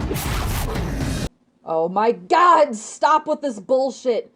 Just because you keep trying to erase the fact that she got this name as part of ableist abuse doesn't make it an empowering name. I'm not gonna keep ranting about this. You all fucking heard me. It's giving me severe secondhand embarrassment how they keep trying to argue that giving a disabled character a shitty, dehumanizing name isn't dehumanizing. Wait, did she seriously just say her name was Nothing? Kinda sucks all of the empowerment out of the moment, doesn't it? You think because you survived on the stretch you're worth something now? I was the only one who cared about you in the pride! Always been worth something! You can tell yourself that, but I know deep down you'll never be anything more than a pathetic little curse! Okay, there's making him out of character, and then there's just making him an asshole for the sake of him being an asshole. It honestly blows my mind how they just had him kill a kid, gaslight his sister, and then continue to say things we had no reason to think he actually believed. Then he proceeds to try to kill her. Since this super feminist pride of lions still exists, they're of course just watching all of this go down and not doing anything about it. You'd think Moonstrike would jump at the opportunity to help Nothing and avenge her beloved mate, but nah, she's just gonna sit this one out, folks. You could have been happy here, but you ruined it. For once in your life, why couldn't you have just kept your head down and behaved like a pride huntress? Okay, geez, we get it. Fire is a badly developed antagonist all of a sudden. A little bit of build-up for this would have been nice, but whatever. And that's just it. We can't take any of this shit seriously because it's come so far out of left field and it feels so goddamn forced. You can't just reintroduce a character whose role was to be a supportive, kind brother up until this point, and then be like, psych, he's an evil ableist baby killer now because survival. Fire is shown feeling a smidge of guilt before saying he'll allow Nothing to stay in the pride, but she persists. If only I could have the hope that she actually would take over this pride, but we know that's not gonna fucking happen. So she tells him to kill her. If you don't like it, kill me. Because if it's one thing this show needs in its finale, it's the disabled protagonist contemplating suicide for a hot second, because the creator can't cut her any slack in this progressive, empowering show. Such strength. What an icon. Ghost has come for Nothing. Oh, so they do remember that Ghost exists. What is he doing here? Why didn't he show up when a child's life was being threatened? The shifting place has come. So, okay, we're just gonna abandon this plot for the other one. Gonna have a plotline face-off? You bet they are. Don't ignore me! I am a main, and I'll protect my pride with my... Fire? Why did you do it? Tangle? You were my friend. I caught the prey for both of us. I swear, on Sun's I did. I was going to share it. Fire. How did Tangle die? Yep, not only did the Tangle fire ship not set sail, but your boy Fire actually killed him. Gay representation, everyone! I was gonna share it. I was gonna share it. I was going to share it. I was going to share it. Stop it! Okay. That was pointless. Also, it's good to know that the creator knows the exact tone they're going for with this truly disturbing scene, to the point where they'll follow up the last pleas of a character who was brutally murdered with a dose of comedy. That's not jarring at all. Pride Law was built on fear and hate, and that's all it'll ever create. I can't believe I didn't see it for what it was before. Before when? Before your father and brother were murdered? Before you were named nothing? Before Kansu literally told you herself? Before you were perfectly okay with the idea of killing another lion? No, nothing. You didn't see it before, because the writing demanded that you be incredibly stupid for the plot to progress. I can't believe I didn't see you for what you were before. I can, because there was literally no build-up to this, aside from him killing an elderly lion, of course. Then again, it's hard to decipher whether or not the show intended for this to be a red flag, considering there was no real protest beforehand, particularly from our enlightened protagonist.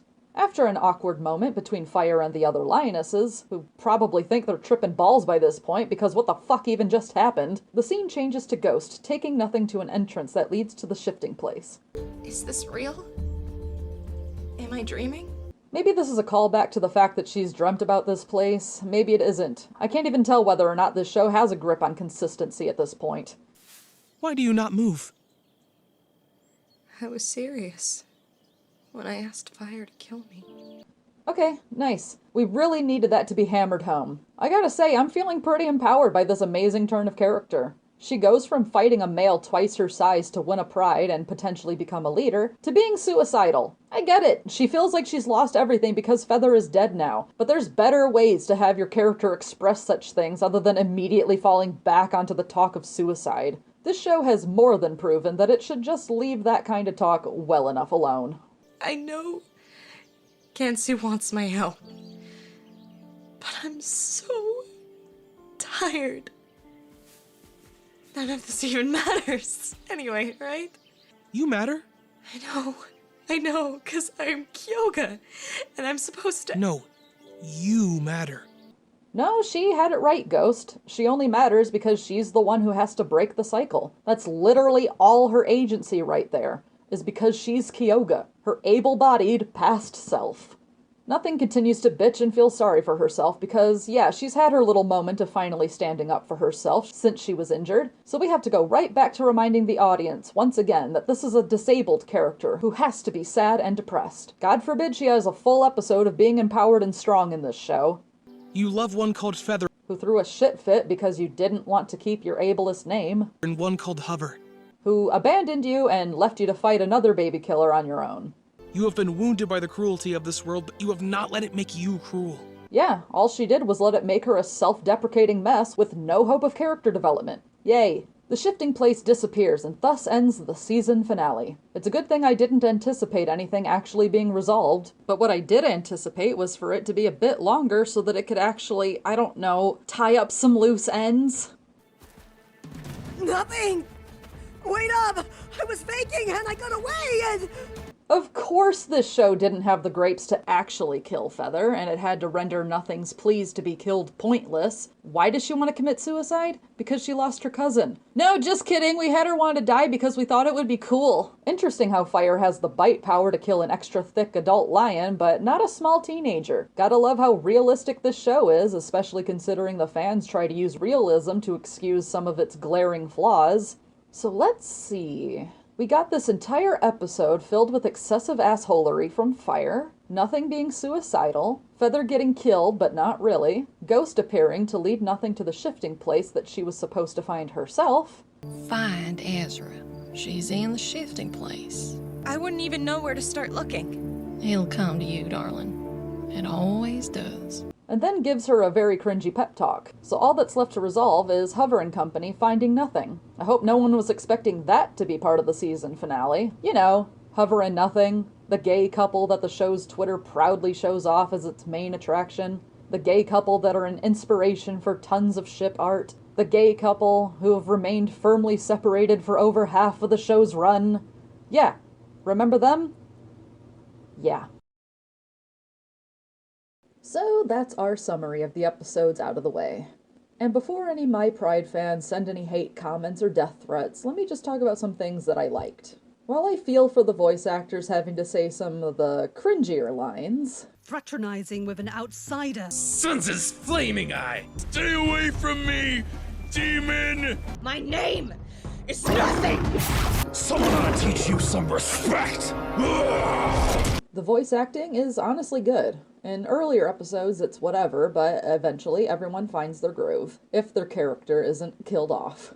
Even though the team has opted to use limited animations, some of the scenes are really well animated when they need to be, which is very much the point of this medium, to put time and resources into scenes that need it, as opposed to the entire thing. The music is good as well. Even if it's overused, the fact still stands. And there's a good foundation for the plot, and it leaves it open for fans to create their own stories within the setting, which isn't necessary in order to enjoy something. However, it's still something appealing that encourages community and world building. Basically, everything but the writing was done very well. The cast and crew did a very good job with what they were given. We can't express that enough. There. That should soften the blow a bit. Now let's talk about how this show handles, or completely mishandles, its themes, characters, and world building by starting with the latter. Grab a coffee and some snacks, because this is quite the essay, folks.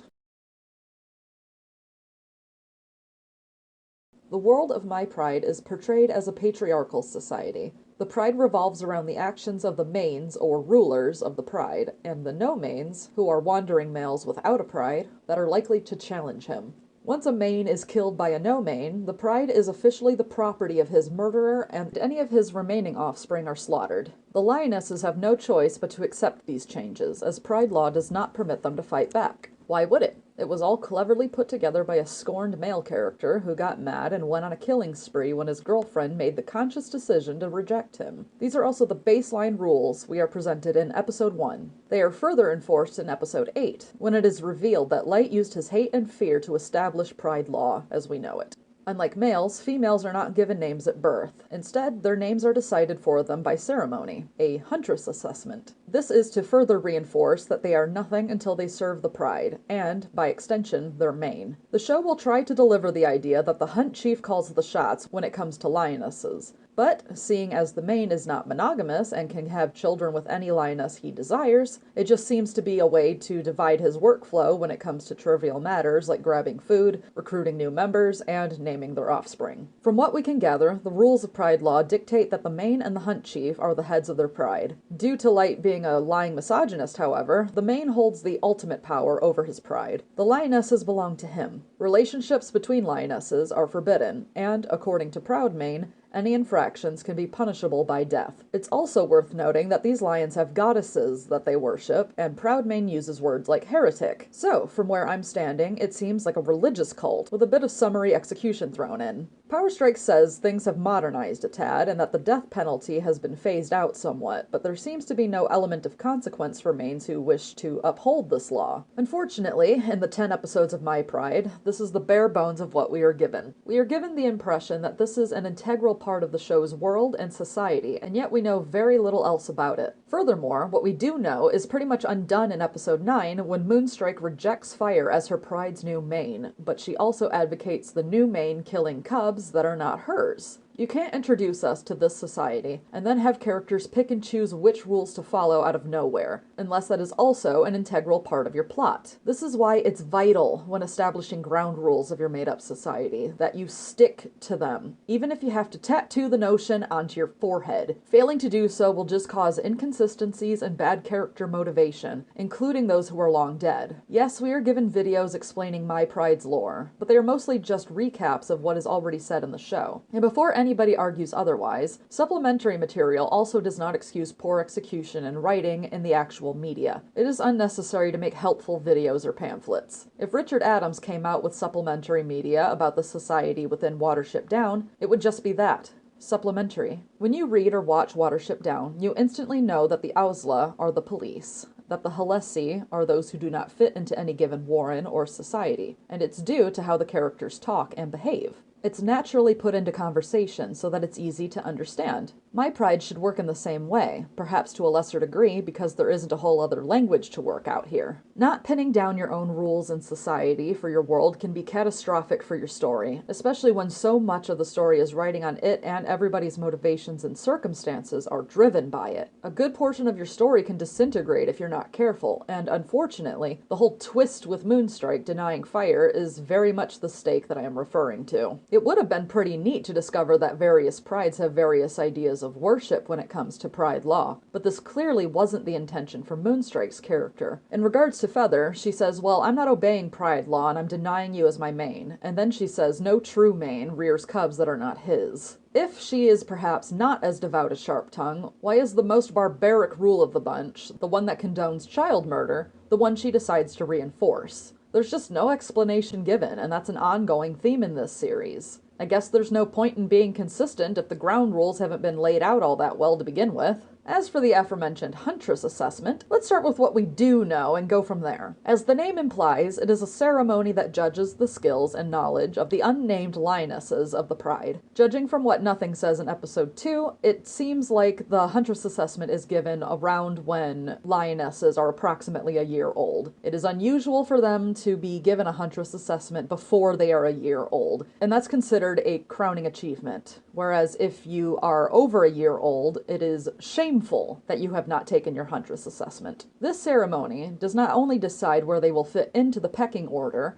but what their name will be for the rest of their life. It could be something cool, something kind of meh, or in Nothing's case, something outright cruel. It is mentioned that exceptionally skilled huntresses, like Farleap apparently, are blessed by the goddesses during their assessments. From what we can tell during Nothing's ceremony, the ceremony goes through abilities that lionesses will employ during an actual hunt. We're only shown 2 of these abilities before Powerstrike insta-fails her daughter, jumping and running. Judging by the names of the other lionesses, it's safe to assume like stalking and fighting may also play a part as well. Waterhunter's name also indicates swimming-based challenges, but again, just a theory. The rules to this Huntress assessment are just as vague as its actual content. The only clear-cut rule seems to be to just do your best at the various tasks given to you. However, a lack of clear-cut rules comes with a complete lack of fairness. All it takes is Nothing to fall over once and she automatically fails her assessment. It's never explained why. Powerstrike just immediately decides that it takes a single stumble to berate her child for not having top-notch ninja skills like actual lionesses totally do in real life. It's a shame because even a pretty far-fetched explanation would have sufficed and would have provided a bit more significance to this ceremony. The assessment, however, despite its supposed importance, is never shown again, much less in its entirety, so it ends up raising more questions about the lore than answering them. This whole section may seem like nitpicking, but everything about Pride Law, from the custom of mains to the Huntress assessment, shapes the very foundation of this series, and it either contradicts itself or leaves a lot to viewer interpretation. It only seems to be brought up as a convenient way to cause drama and nothing else. It oppresses our main character, it causes her girlfriend to ditch her at the drop of a hat, and it fuels every shitty decision made by other characters. And yet no real importance is appointed to Pride Law prior to these events transpiring. We're just expected to give a shit with no actual urgency. Take Hover lashing out at Nothing over her own Huntress assessment, for example. She's a prideless lion who shouldn't give 2 shits about Pride Law. She outright says that prides, and by extension the rules that govern them, are dumb and she doesn't get them. Fast forward a few hours later, and she's suddenly prioritizing sacrificing these values over her girlfriend, right down to chewing her out for missing her assessment. Because the ceremony is never shown in full and no real importance is placed on it by the creator, Hover just comes across as a spoiled brat throwing a petty tantrum over not getting a toy she wanted. Because her Huntress assessment is a non-event that happens completely off-screen. As for Pride Law itself, if you weren't trying to represent what is essentially a homophobic, sexist doctrine that serves as the true antagonist of this series, this section wouldn't be necessary. However, that is exactly what Pride Law is, as revealed in episode 8, and something like that requires more depth and thought put into it. A lot more. There's also the No Mains Roar that Alionus and Moonstrike's Pride mentions in episode 10, which has never been brought up in any of the previous episodes. I think this is the show's attempt at introducing a form of language into the mix, but it just comes off as silly. Nothing's roar sounds absolutely no different from the other roars that we've heard from lionesses throughout the show.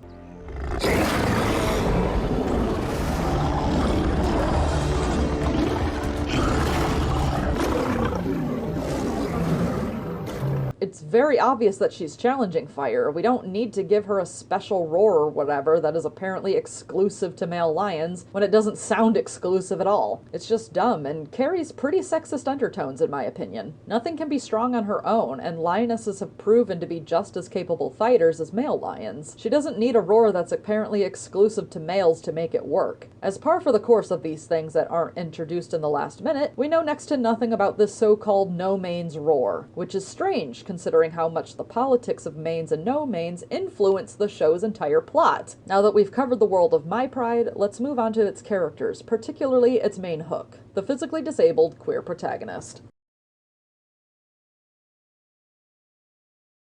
As our protagonist, Nothing as a character goes through a lot by the end of the show, but fundamentally nothing about her changes.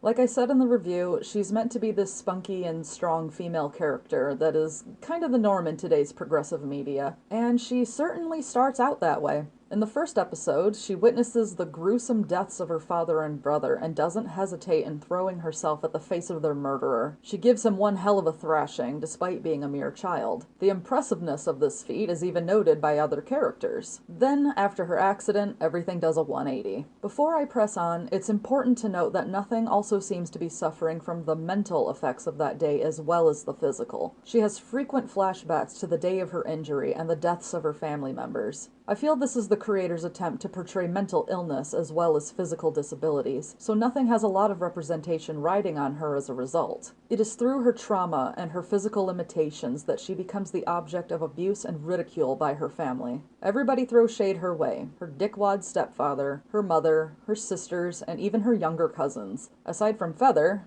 who is a child and can't really offer much support, the only members of the Pride who treat her decently are her brother and grandmother, and the former is chased off in the second episode, and the latter, well... Sharp Tongue? Someone help! Yeah. And what's worse is even her brother joins in with physical and mental abuse in the final episodes. Let's not forget Feather and the whole deal with erasing the extremely negative connotations of her Pride name. No, I'm not gonna let that go. There's also the fact that this series tries to promote itself as being empowering towards the disabled and minorities in general, as evidenced by the fact that the show's official Twitter tried to use the Black Lives Matter tag to promote the series. All sorts of yikes about that, by the way. However, if you're tuning into this series to watch a disabled character rise above her abusers and stand up for herself like the participants of civil rights movements, you're going to be very disappointed. Nothing never really stands up for herself, and nobody ever stands up for Nothing. This goes on right up until episode 10, when she finally stands up to her baby-killing brother, but this happens in the last episode of the season, and ends almost as soon as it begins. And she's right back to being sad and helpless, but with an added dose of suicidal ideation. Such a great payoff. This show does a very poor job of showing people that disabled people deserve respect, that ableism is wrong, and we shouldn't tolerate it. And I get it, this isn't a series meant for children, but we can't deny that minors are going to watch this and see characters just standing by while Nothing gets abused over and over. I've also encountered fans who have tried to excuse this ineffectiveness by saying My Pride is an adult show and adults don't need to be taught that ableism is wrong. Which is an extremely tone-deaf thing to say.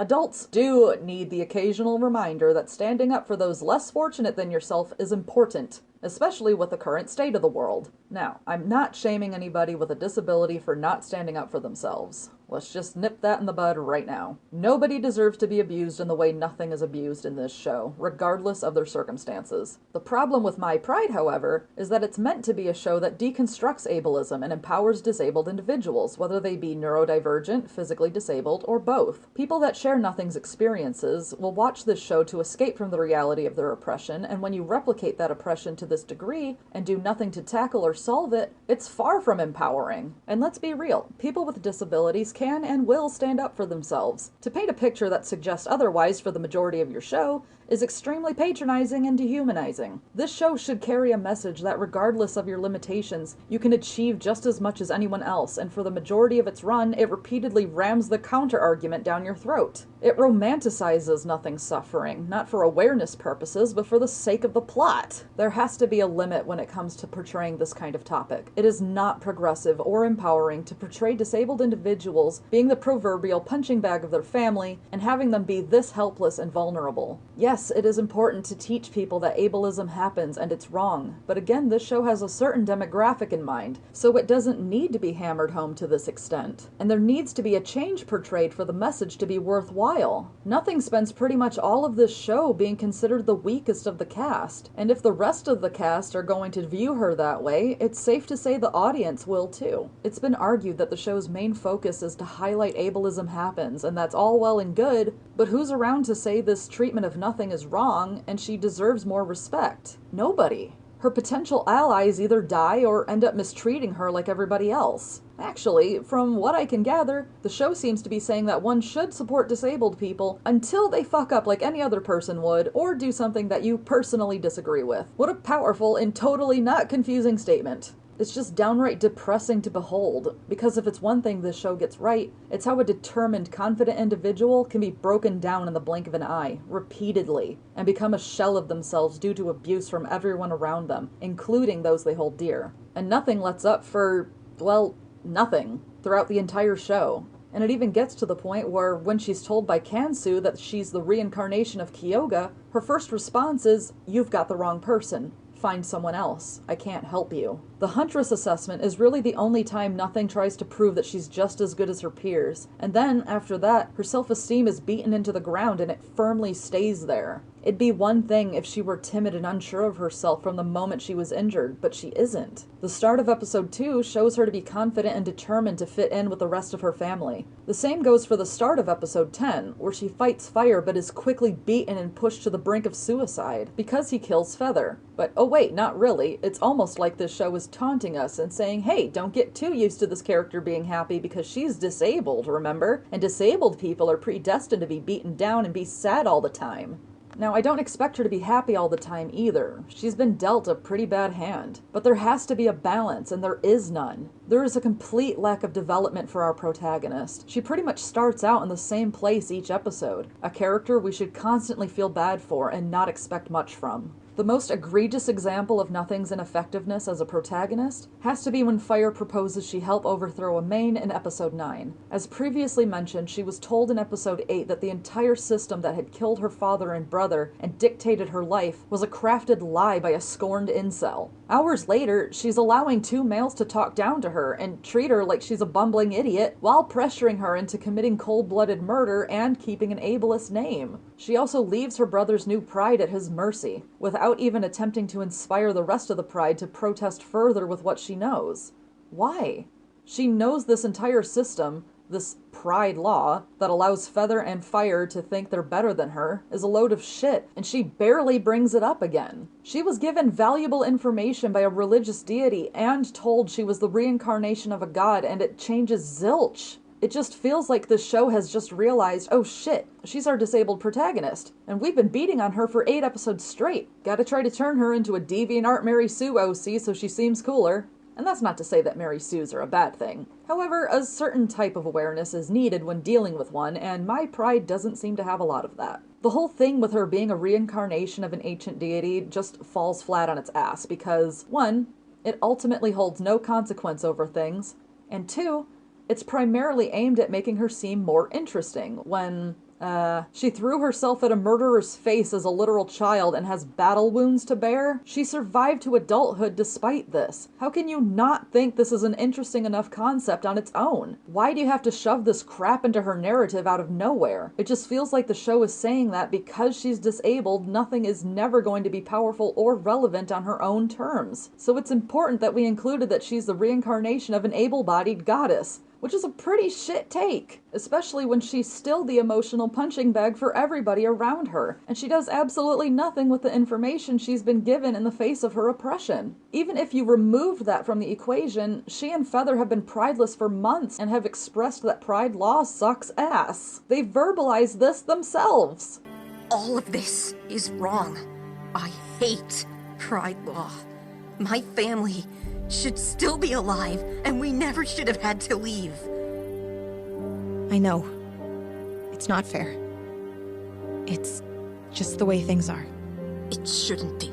So you can't even argue that they're fully indoctrinated. But even with this and the literal god-tier knowledge about her world, the creator of this show still demands that nothing be pushed around by everyone around her. She feels she cannot speak up, and the only reason seems to be that she has to feel like she's not as capable as those who abuse and exploit her. It comes across as pretty offensive. Ultimately, when she stands up to Fire, it's far from satisfying because nothing's empowering moment comes from when Fire still refuses to call her by her ableist name while they fight, and she screams that nothing is her true name. Yeah, my pride. If you think a disabled character getting offended by not being called her nasty ableist name and then screaming it to the high heavens is inspiring to disabled people, you've got this shit ass backwards. Then, not only is she defeated in no time at all, she outright tells Fire to kill her, and she expresses a desire to die several times after that, which only ruins the moment further. This isn't a character being held back by her disabilities. People who share Nothing's disabilities and experiences in real life are capable of standing up for themselves, especially after years of dealing with other people's shit nonstop.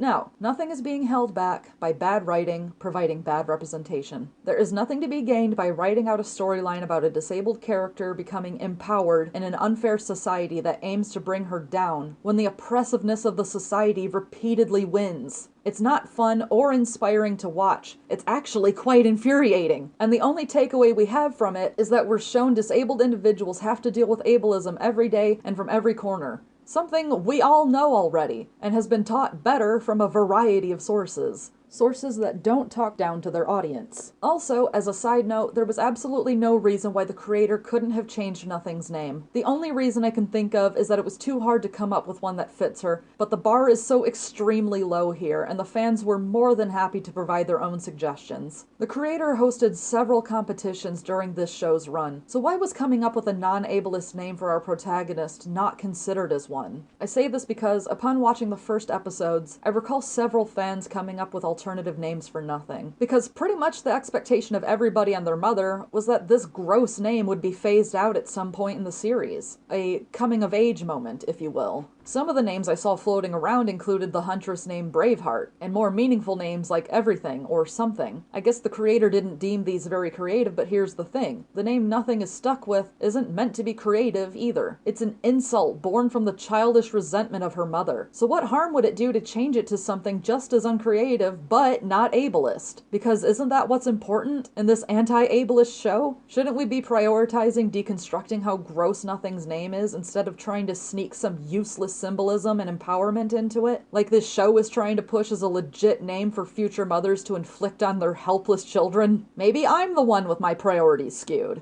I get it. When your protagonist has become popular and beloved by your fan base, changing their name can be a bit weird. However, Nothing's name is meant to be an insult. It is synonymous with how disabled people are mistreated and abused by society. I don't know exactly what the creator's intent is by keeping Nothing's name, but if it's anything to do with maintaining a brand or identity, then you're willfully allowing your show to be represented by a disabled character with an ableist name, which isn't a very good look for a show that is meant to inspire disabled individuals and deconstruct the abuse they've put up with. If you can't even deconstruct the offensive name that your character has been forced to adopt by their abusive mother, then you're not really in much of a position to deconstruct much else. How can Nothing hope to move past her abuse when she carries a permanent reminder of it with her? She could forgive her mother, although she has absolutely no obligation to. And then what? Her mother carries on calling her the name that she created as an abusive tactic? The name she cornered her into taking because she was going to name her something just as insulting anyway? It doesn't make any sense. Nothing's name is so intertwined in the abuse she has suffered that it isn't something she can just ignore. It's extremely misguided to present the idea that she can, while she has to hear it 100 times a day, because it's her goddamn name! And speaking of mothers and the shitty things they do to their children, let's talk about Powerstrike, and by extension, Nothing's sister Farleap, and how their treatment of her is handled.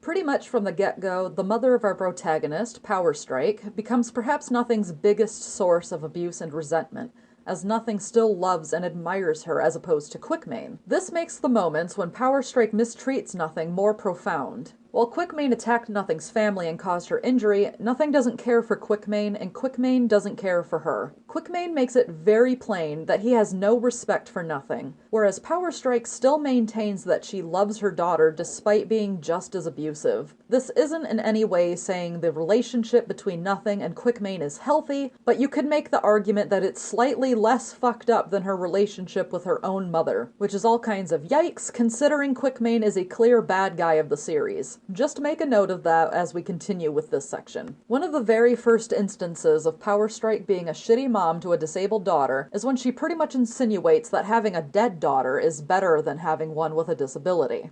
What's wrong with your leg? It hurts when I step on it. But she's okay otherwise. Hurt is better than dead.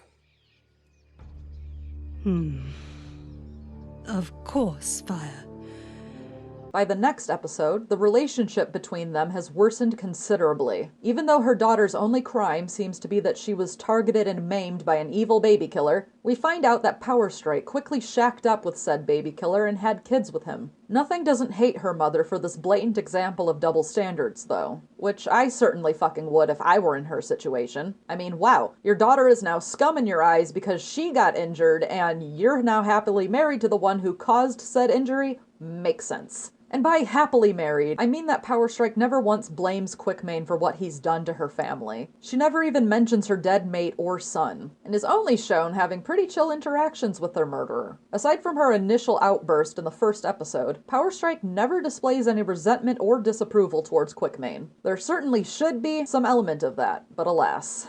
Anyway, Nothing is getting ready to take her Huntress assessment, and right away, we find out that it's because she'll be known as Hobblestep if she doesn't. Even before her daughter has the chance to prove herself, Powerstrike is already making it clear what she thinks of her by offering her a spiteful, ableist name right off the bat. Her own mother, Sharptongue, even comments that she would never do such a thing if she were still a hunt chief. Speaking of Sharptongue, her relationship with Powerstrike is a complete contrast to that of Powerstrike and her own daughter. Even while denying Nothing the same virtues, Powerstrike still refers to Sharptongue as mother and gives her respect despite her being just as physically able as Nothing. Perhaps less so, as she's obviously dying by this point. It shows she's capable of extending sympathy to those who share Nothing's circumstances. She just refuses to extend this to Nothing for no reason other than her daughter makes her feel weak, and she's a towering hypocrite. After enduring jeers from her sisters, Nothing trips during an assessment which was going fine otherwise, and her cunt chief mother is on this like a fly to shit. Powerstrike uses the failed assessment as an excuse to reinforce her lack of faith in her disabled daughter. She then names her Nothing, with an added dose of victim blaming. Let me remind the jury that the name she offered was fucking Hobblestep, an equally ableist name that Nothing is forced to use in the original story that the show is based on. So essentially, Powerstrike is saying, it's your own fault that you've now got this ableist name because you turned down my first ableist suggestion. But abusers are known for these sorts of mental gymnastics, so no surprise there. The meaning behind this new name is pretty clear. She's good at nothing, she's worth nothing, she's nothing but a burden, and the Pride should expect nothing of her. The adult members of the Pride, aside from her grandmother and brother, enthusiastically voice their agreement because nothing brings a family together like cheering on ableism.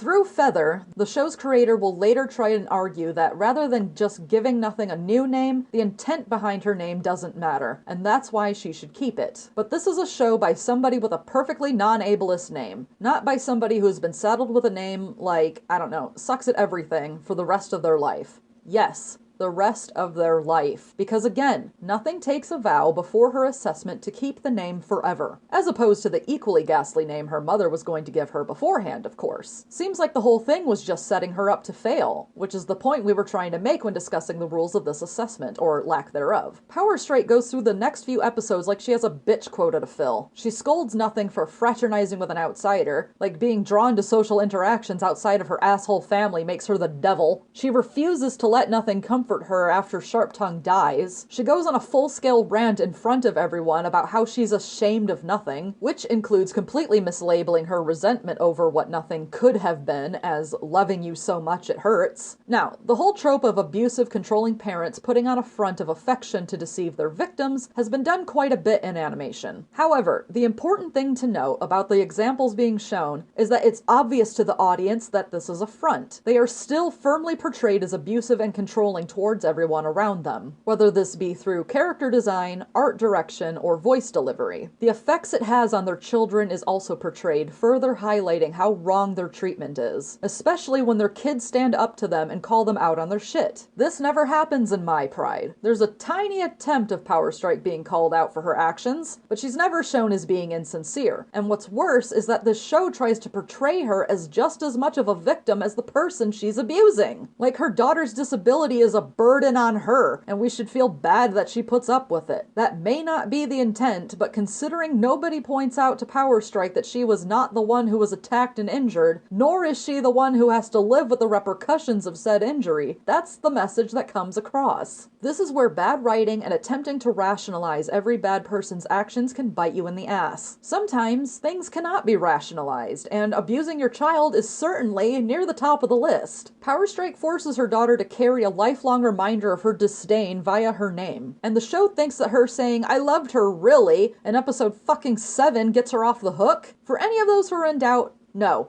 it doesn't. Fuck Powerstrike, and fuck the show for trying to excuse her ableist abuse and make me feel bad for her, because I don't. The whole idea that Powerstrike deserves a redemption arc while playing favorites with her children and abusing the one with a disability is flat out manipulative. She made conscious decisions to make her child's life worse, and forgiveness is not a courtesy she's earned, let alone deserves. She certainly doesn't deserve it after feeling bad enough to find one daughter while leaving another in her own abusive relationship. No one should feel obligated to forgive an abuser, even if that person is sorry for it. Some of you might be thinking, why not? It makes them the bigger person. Because it's not about being the bigger person. It's about granting closure for someone who hasn't actually learned to be better. They were given a moment of grief for their abuse, and that's not a consequence that fits the crime. It makes the writing manipulative when it's pretending to be deep. And implying forgiveness is deserved just because someone feels bad doesn't make it true, and it doesn't mean a person has actually changed for the better. Especially when it's been proven time and time again that abusers are extremely good at faking remorse if it means having continued access to their victims. What's worse is that a side effect of this sort of writing is that it's a very, very poor and damaging message for viewers of this show who may share Nothing's circumstances. Now, we're going to talk about Nothing's sister, Farleap. Farleap is her mother's little zealot, the golden child who is good at everything, and she doesn't hesitate to remind Nothing of this at every opportunity. I guess this is the show's bad attempt at making her be the stereotypical bratty little sister, which it manages to completely screw up. Perhaps the biggest instance of Farleap being cruel to Nothing happens right in front of her girlfriend Hover, and Hover does absolutely nothing about it. We're gonna get to exactly why Hover sucks later down the line. But again, this is yet another example of the show refusing to address the rampant ableism problem it's got going on. The ableism happens, and it's treated as normally as anybody asking Nothing to pass them the salt or whatever. I don't expect an anti-ableist billboard every 3 seconds, but I do expect at least some degree of protest from any of these characters, especially the protagonist's so-called girlfriend.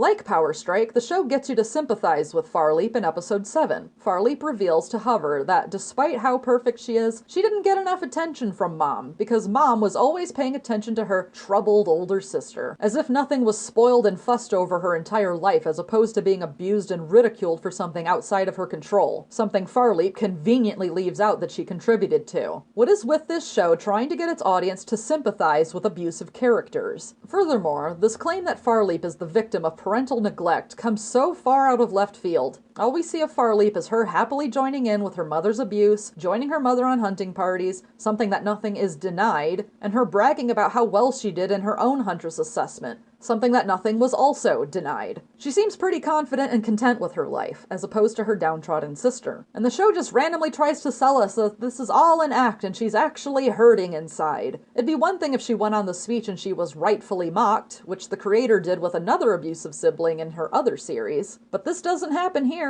Instead, Hover is all, "Aw, you poor thing," because again, fuck Hover, and fuck her refusal to call out her girlfriend's abusive family. And Hover is meant to be one of the good characters, so by making Hover sympathize with Farleap, you're delivering the cue for the audience to feel bad for her too. For claims that she has clearly pulled out of her ass, because we don't see this parental neglect happening, but we do see the opposite. It's a shame, because this could have been a good opportunity to highlight how parental abuse can also have an effect on children who aren't directly in the firing line, as well as those who are. But the show, once again, mishandles this completely by having Farleap display a complete lack of jealousy beforehand and unfairly blame her dead sister, while her mother, the true cause of her insecurity, is let off the hook completely. Sure, Farleap couldn't be expected to make this distinction as the abused party, but Hover could have. God forbid she does anything remotely productive, though. Needless to say, this show could have handled its portrayal of ableism and those who perpetuate it a whole lot better. The ableism itself happens, but those who commit it are never called out for it, and there's never a resolution for what they've done. They just lament for a second, and because they say they love nothing in their own dysfunctional way, the audience is silently given the cue to feel bad for them. The scary thing is, this is how actual abusers warp the perspective of others and place themselves firmly in the right. The whole idea of using the word love as an empty, meaningless gesture is the very first thing that abusers fall back on when it comes to controlling their victims. It's the idea that labeling the abuse as their special brand of love will deceive those around them into thinking their treatment is a product of their abuser's affection and consideration rather than any ill intent. The ableism in this show just seems to be used as a mere plot point, and the message that we shouldn't tolerate and rationalize it is instead replaced with, "Oh, people who abuse their relatives are people with feelings too. We should pity them and forgive their behavior as long as they simply act pathetic enough." Yeah, no, my pride. That's not how this shit works. Nobody is obligated to forgive their abusers, even if they're members of their family, or significant others. Which brings us to... I know how desperate we as sapphics are for representation, but we can't keep settling for crumbs forever, especially in media where queer people are in charge of their own storytelling. Hover and Nothing's relationship is flat out toxic upon their very first meeting, and it doesn't get better. The first thing Hover does is ask her what's wrong with Nothing's leg, and when Nothing says it's a personal question, Hover proceeds to make fun of her until she gives in and says her pride named her Nothing because of her leg. Then Hover laughs at her. They named me Nothing.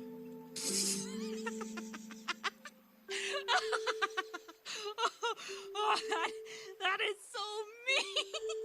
Yeah, and this isn't? Like, okay, she's laughing because prides are stupid. I get it. But this is supposed to be our protagonist's love interest. You don't exactly root for them to get together if one of them thinks it's appropriate to make fun of the other for something you know she's ostracized for. Episode 3 is where the relationship is the most organic, because they actually have a human conversation where Hover doesn't try to be the world's most ableist stand-up comedian. But again, that's ruined, for the sake of engineering problems for them. Nothing asks Hover to join what is essentially a straight cult for lions.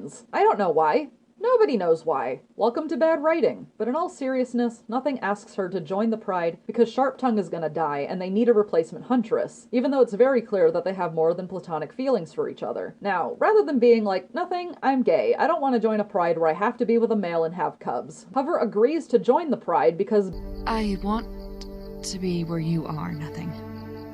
That's what's important to me. If it means joining a Pride, it's worth it. which is nice and is bound to score some ship art from the squealing fans, but this ultimately presents the first red flag of their relationship, their complete lack of communication. Nothing even says, I didn't realize until later how much of herself Hover was giving up for me. I wouldn't have let her do it at all if I knew what would come next. which is still a confusing line because she knew Hover was gay. How could she not? Hover said she wanted to be with her and essentially move in with her. Doesn't really leave much room for the imagination. Of course, as we know, Hover joins the Pride, and then everything goes to hell, as Nothing's ominous narration indicates. This closing line of the third episode is actually a classic case of the little did I know trope. It foreshadows something bad happening without actually foreshadowing. It's one of the more annoying tropes, especially when it never actually gets addressed later, and it is not helped by the fact that ominous music is playing while the narration is making the implication that Hover suffers some sort of mishap in the future. Like, say, sexual assault? Is that what happens? No, but anyone familiar with badly written tropes knows what that implies, without it needing to be said. A while ago, I had a theory that Hover was eventually going to have to partake in the same breeding program as Powerstrike and Water Hunter, just for the misfortune of being a lioness who is not related to the main. It didn't happen, but my theory was proven that it was correct at some point during production. But Big Jaw, it wasn't included. Doesn't that make it okay? No! Because first off, the narration was kept, so you're busy worrying about what's going to be the fate of this character. Second, what thought process did you go through to arrive at the conclusion, I want this character, this lesbian character, to be raped and forced to bear the children of her rapist? Why is that even implied in this LGBT-friendly show? If you're gonna have your local butch lesbian be an asshole to your disabled lesbian protagonist, why was this the first karma you think of for them? Now, I'm going to pause for a moment here and say that regardless of what comes next, Hover knew Nothing's Pride would expect her to change pretty much everything about herself, right down to the inseparable aspects of her identity. The idea that she didn't know what Pride law is doesn't matter. It's common knowledge that prides are led by a male lion and they mate with the various lionesses, which she doesn't vibe with, obviously. She could have even suggested that Nothing become a prideless lion with her. In later episodes, this is just what happens anyway. However, she goes along with all of this because she loves Nothing that much, I guess. Being with her is what's important to her, which is what makes what happens for the remainder of the show all the more confusing. While Nothing was getting her life threatened by Quickmane 2 episodes later, Hover was off to the sidelines. There was no cut to reaction or anything that was going on with her. She may as well have not even been there, because it felt like she was just out of place to begin with. And Nothing never asked her why she didn't help. The pacing doesn't even give her a chance to do so, because it has to hurry up and make sure Nothing doesn't have anyone on her side except for Feather. Hover's character has to bend over backwards and actually care about prides, something that was established is not who she is as a person, in order for there to be such a huge enough problem that Hover won't even help Nothing, who is begging at this point. The ironic thing here is what Hover did is 10 times worse than whatever Nothing did to her, whether that be missing her ceremony that shouldn't have happened to begin with, or not being with her for, I don't know, like half an hour. I don't give a flying shit what Nothing did. You don't let people abuse your girlfriend and then leave them to effectively die afterwards. Yet Nothing is in the wrong for going off with fire? Again, it's one rule for Nothing and an entirely different one for everybody else. Nothing has to respect her asshole family and girlfriend when they disrespect her and her feelings and do whatever they want, but woe betide her if she does the same thing. Another thing that makes this whole scene between Hover and Nothing so downright terrible is that this show is meant to be about tackling ableism, correct? Yet the one time they could have had an able-bodied character be proactive and help out a disabled character is effectively ruined because the disabled character made a mistake that really shouldn't matter in the long run. The whole message is beyond fucked up and contradictory to what the show promotes itself as, which is that we shouldn't stand for ableism and we should respect the disabled, even when they make mistakes. Ultimately, what Hover says and does goes unaddressed, so it's not even a case of her character being naturally flawed and succumbing to peer pressure. Her only punishment is feeling guilty for something that didn't even make sense in the first place. And despite everything, Nothing is ecstatic to see her when she mistakes Rain for Hover. Even if they didn't have a toxic relationship, this LGBT-friendly series only gives them a total of 19 minutes and 42 seconds of screen time together, in the span of 2 hours. And that's including all Hover scenes with Nothing, and all of Karabi's scenes with Kyoga, and including all the times Hover was abusive to Nothing, and while Karabi was guilt-tripping Kyoga into coming out of the closet, or bleeding out on the ground. And speaking of the show being LGBT friendly, I'm gonna bring up some other issues real quick about the LGBT characters in the show and how they are portrayed. There are 4 LGBT characters whose sexuality is confirmed in the actual show. Hover, Nothing, Kurabi, and Kyoga. We've already discussed how the relationship between Nothing and Hover is far from the ideal representation. The relationship between Kurabi and Kyoga doesn't seem any better. The pair of them are hunted down by the latter's crazy incel ex-boyfriend after just 1 minute and 25 seconds of on-screen time together, 15 seconds of which are pleasant, but the rest of which they spend arguing about Kyoga coming out of the closet and dumping said ex. I want to make it very clear that in situations like these, people who share Kyoga's circumstances do not owe anyone an explanation. Telling somebody that wishes to remain in the closet for their own safety that they are selfish and don't really care about those around them is disgusting. Can it be seen as a bad move? Sure. But the point is, she felt like she could not come clean about any of this until she had to, which is a terrible position to be forced into,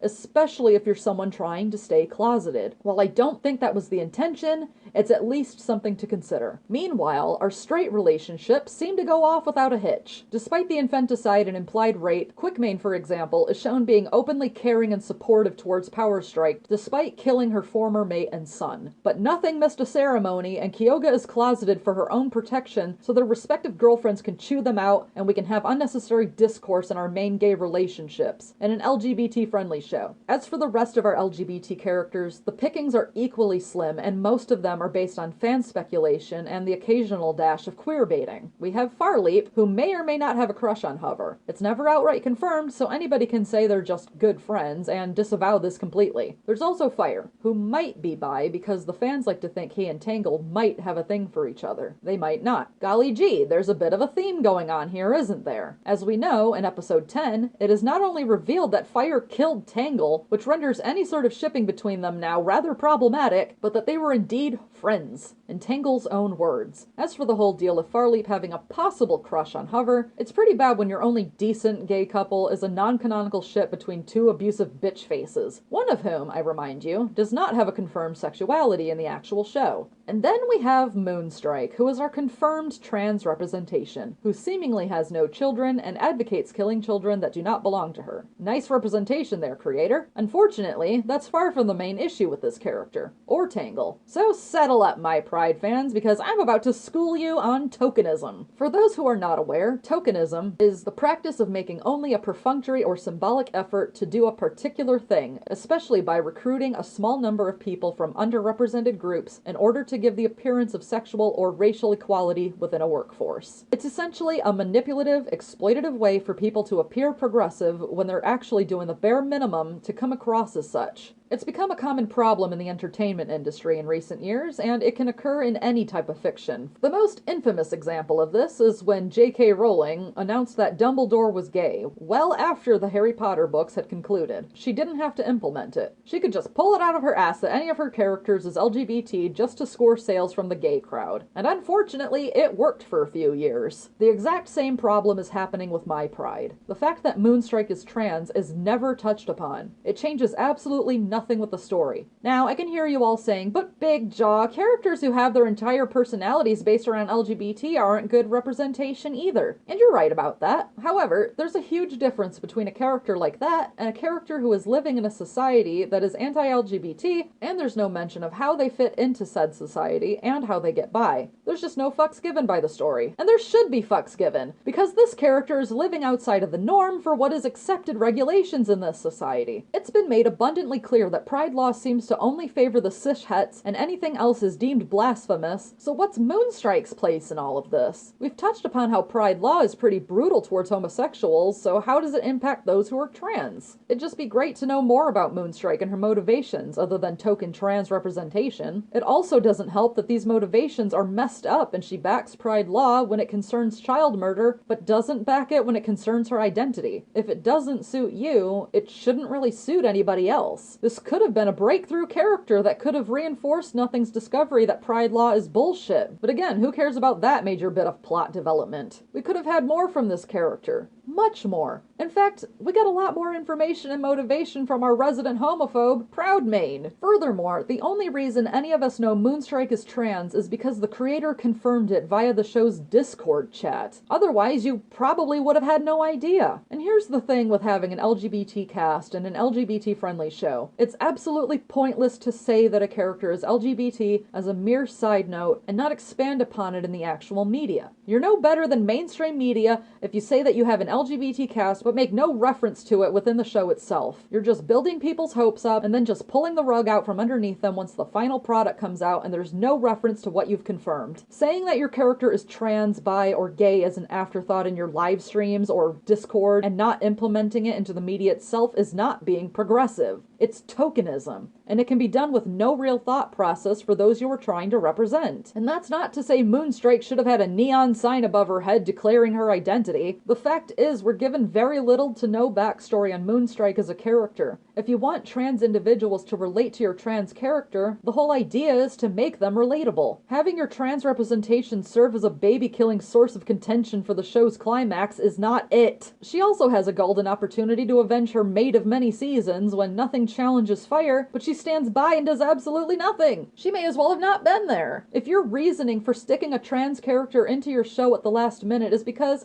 my show needs trans representation because that's what's cool nowadays, then you need to stop right now. No one likes it when mainstream media takes LGBT individuals and their struggles to score views, so why should it be fine for YouTube creators to do the same? If your goal isn't giving LGBT individuals the fair and unbiased representation they deserve without some ulterior motive to get progressive brownie points, you are better off just having cishet characters and nothing else. The same arguments apply to Tangle, who the creator has confirmed is pansexual. Like Moonstrike, you would have had no fucking clue about that until we pointed it out. He gets slightly more on-screen time than Moonstrike and serves more of a purpose by helping Proud save Fire's life, but that's it. Ultimately, him being pansexual changes nothing about his character. It's just a neat little tidbit for people who find out in the trivia section of his fandom page. While this show prides itself for being inclusive and having an array of LGBT characters, it's worth noting that a couple of these characters are simply background characters made by fans, whose sexuality you would have no idea about if they weren't listed on the respective pages on the My Pride's fandom site. This particular issue isn't really the show's fault, because these are fan characters with their own backstories, but fans mistake this as further evidence of the show's all-inclusiveness, and I just want to set the record straight and say that it's not. If anything, it could be argued that it just contributes to the issues already discussed in this section. Treating the sexualities and gender identities of these characters like little Easter eggs for people to discover is not being progressive or empowering to your demographic. It's just cheap and lazy. Now, let's talk about something that flies under everyone's radar. Hover suffering from the aforementioned problems while being a representative for butch lesbians. Some of you may be wondering what butch means, but the simple version of it means to be gender non-conforming and or take on a more traditionally masculine role in the face of being assigned female at birth, or AFAB for short. As a proud butch lesbian myself, I have many things to say on lesbian representation, things that have been said before by lesbians better than myself for literally decades. But in this new modern society where everyone has the power to create representation they wish to see, I have high expectations for LGBT characters made by LGBT creators, written for an LGBT audience. I expect them to do right by the people they're representing, because they aren't Hollywood trying to do the bare minimum to get a queer audience they didn't earn. They are us, and that alone is motivation enough. That being said, as a butch lesbian, I don't expect to be seen in my own community, and I'm often not seen. And when I am seen, I'm perceived by the stereotypically feminine majority as the oppressor. I present as masculine, so from an outsider's perspective, I'm inherently crass, or gross, or violent, or all of the above. I cannot be loud without also being seen as controlling. I cannot be strong without being seen as trying to be intimidating. And these prejudices are reflected in masculine AFAB characters, especially butch lesbian characters. What does this have to do with Hover? Hover is a butch lesbian. She is gender non-conforming in the sense that she chooses to be a prideless lioness in a world where society expects lionesses to be in a pride, and all that that implies. being prideless gave her a range of immunity from the standards and expectations imposed on other lionesses. She was free from the chains of this culture that tells her how to behave, to not have romantic feelings with other lionesses, to swear fealty to a main. And yet she plays directly into almost every harmful stereotype from the very start. And the worst part is, we caught a glimpse of what Hover could have been as a character. She was a perfect audience surrogate who cracked wise at how silly pride culture is. She had no connection to an oppressive society, and therefore could have shown how much better being outside of one was. She could have been Nothing's answer to her problems, someone who genuinely wanted what was best for her. She could have been the one that speaks truth to power. She could have been unafraid to criticize, not in a cruel way, but in a blunt and outspoken way. But instead, in the end, she's flippant towards her own girlfriend and is cruel to her when she doesn't get what she wants. She doesn't stand up to her girlfriend's abusive family, and she isn't supportive or understanding of her problems. She doesn't even see the harm in using her girlfriend's offensive name. In fact, she openly treats it like it's one big punchline. I guess the tenderness of giving her girlfriend a much more pleasing nickname just doesn't suit the stereotypical butch vibe the creator was going for. The only thing standing in the way of Hover being a good character is the complete and total inability of others to see uses in butch characters as anything other than oppressive antagonists for a more feminine protagonist to triumph over. The lack of awareness in how masculine sapphics are represented in media are repeated by the very people who should understand us. They are given the power to be one of the few to give proper representation and show the world who we really are, but instead we are given no representation at best, and at worst we're overbearing, toxic, and vicious. For the sake of drama, we are shown to be an obstacle to overcome, without any consideration of not only how they themselves perceive butch lesbians, but also don't think of how they're wanting others to perceive us. And these are actions that are often unintentional, but are nonetheless harmful, and Hover is just one more disappointment to add to the pile.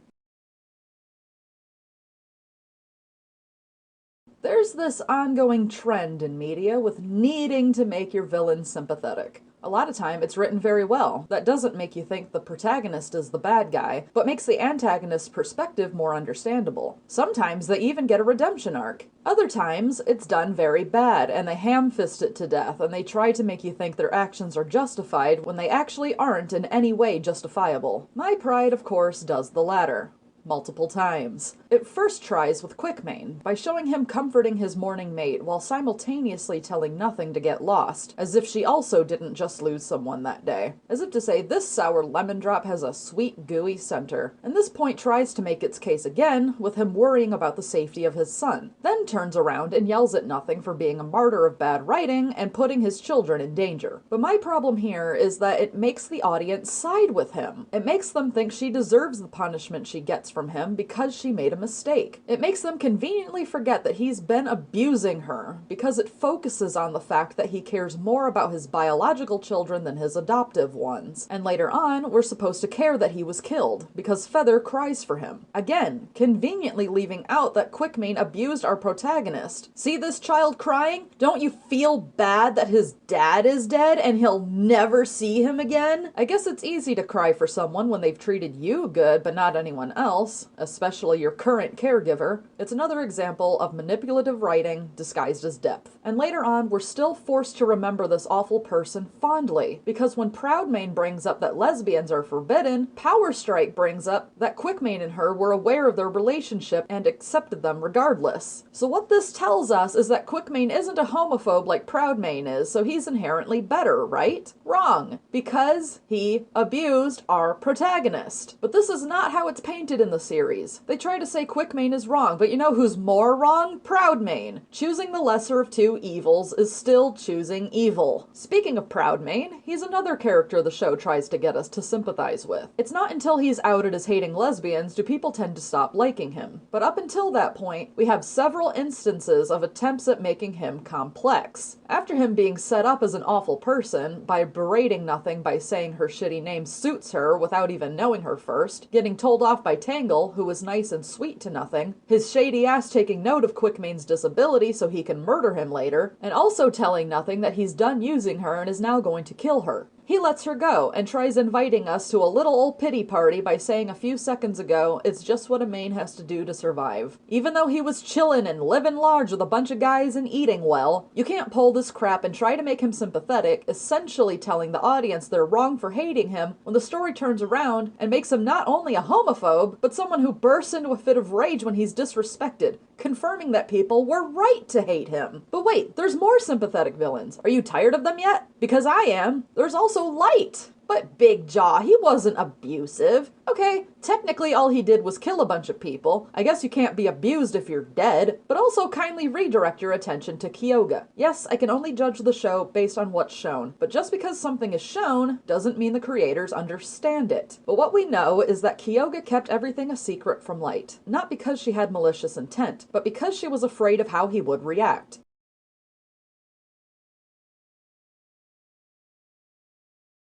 That's reason enough to keep a secret, but let's play idiot's advocate and ask why she wouldn't just tell her fiancé about her secret relationship and that she didn't love him romantically. People asking this question have clearly never had a man mad at them before. Anyone who has knows exactly what I'm talking about. You start off being honest with someone, but then your honesty gets a negative reaction every time, so you stop being honest. But Light didn't have a bad reaction to Kyoga. He may not, but we see him having a bad reaction to this poor lioness, who gets yelled at for making a simple correction after being accused of lying about the true whereabouts of Kyoga. And don't try to tell me that Kyoga should have given the message herself, because it's clear you're just not getting it. His impulse was to spread a lie about her, and to get angry enough to fly off the handle at someone who was not his equal. And his anger gets to the point where he went to war over a lie he created, and killed Karabi, lying again by claiming self-defense. And for some reason, people still think it's weird that Kyoga didn't want to face him. Let's keep playing this game and pretend Kyoga was keeping her sexuality a secret, which is not stated in the show. Why is anyone's sexuality anyone's goddamned business?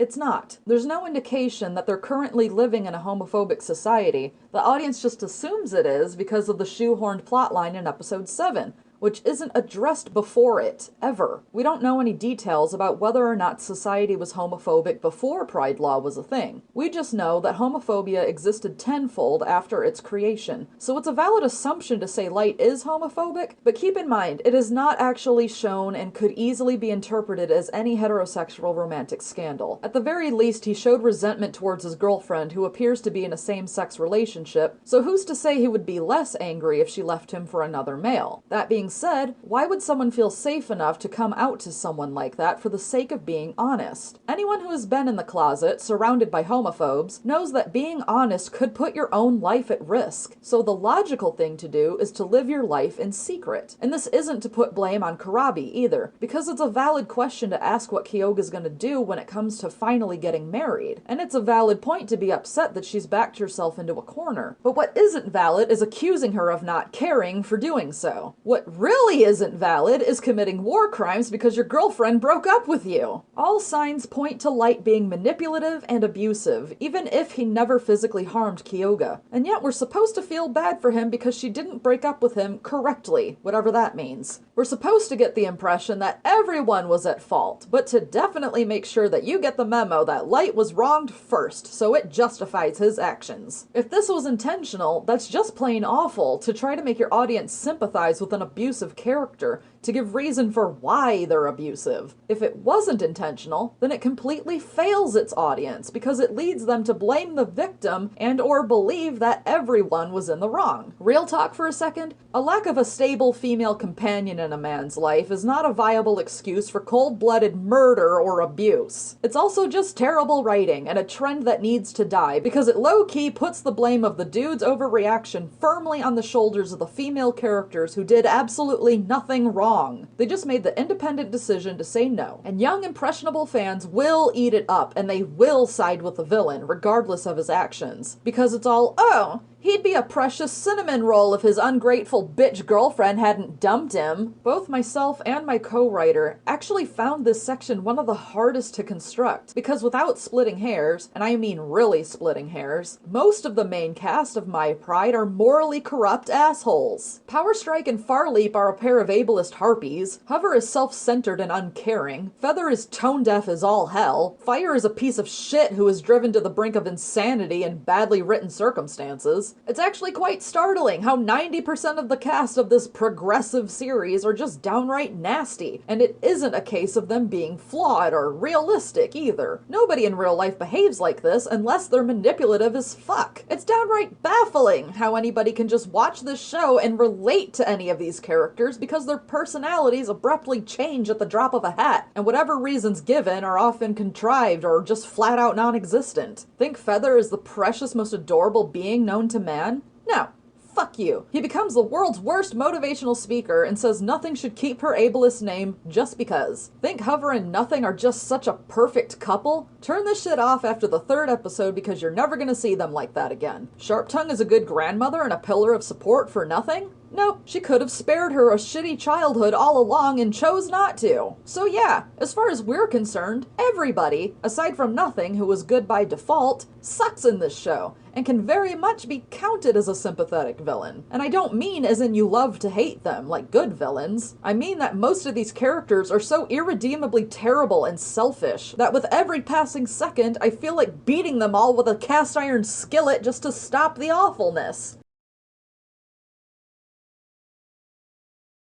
Inconsistency proves to be a pretty big problem in my Pride, and a lot of it concerns its world building and lore, particularly Pride Law. Without being told in the show, we're left wondering what Pride Law actually is. So as the show continues, it makes it all the weirder when what's set up in episode 1 changes all the way down to the second to last episode of the season. A lot of the holes in the writing could have been fixed in episode 1 by having an actual reasonable debate between a strict follower of Pride Law like Sharp Tongue and someone who follows Pride Law up until it affects her personally, like Powerstrike, to explain Pride Law without unnaturally placed exposition or changing the rules later. Instead, what we're told is that if a rogue male kills the leader of a pride, he doesn't get full possession of the pride until he kills the old male's cubs. Something something honor, which is a footnote in my critique, because it's a footnote in the show as well. And the only reason things turned out the way they did was because Sharp Tongue said that Nothing defeating Quickmane in combat meant that she has a right to the pride as much as he does. Oh, and the goddesses have something to do with it too, but apparently, even though she defeated Quickmane in battle, she hasn't actually earned the leadership role. In episode 9, however, we're introduced to a pride who are in the same position as all other prides eventually are. They are left with their leader replaced by his killer, but this time, instead of allowing this new leader to take over, they all say no to this. Is it because this is a pride that goes against Pride Law that we've yet to see? Have there always been prides that have had their own interpretations of Pride Law? No and no. And here's why. I've seen arguments that say that Sharp Tongue was a more devout follower of Pride Law, and that's neither stated nor true. Being devout doesn't excuse letting some random-ass dude come in and kill your grandkids. And it's still not consistent. In episode 1, Pride Law doesn't allow you to reject a new main if he kills the old main.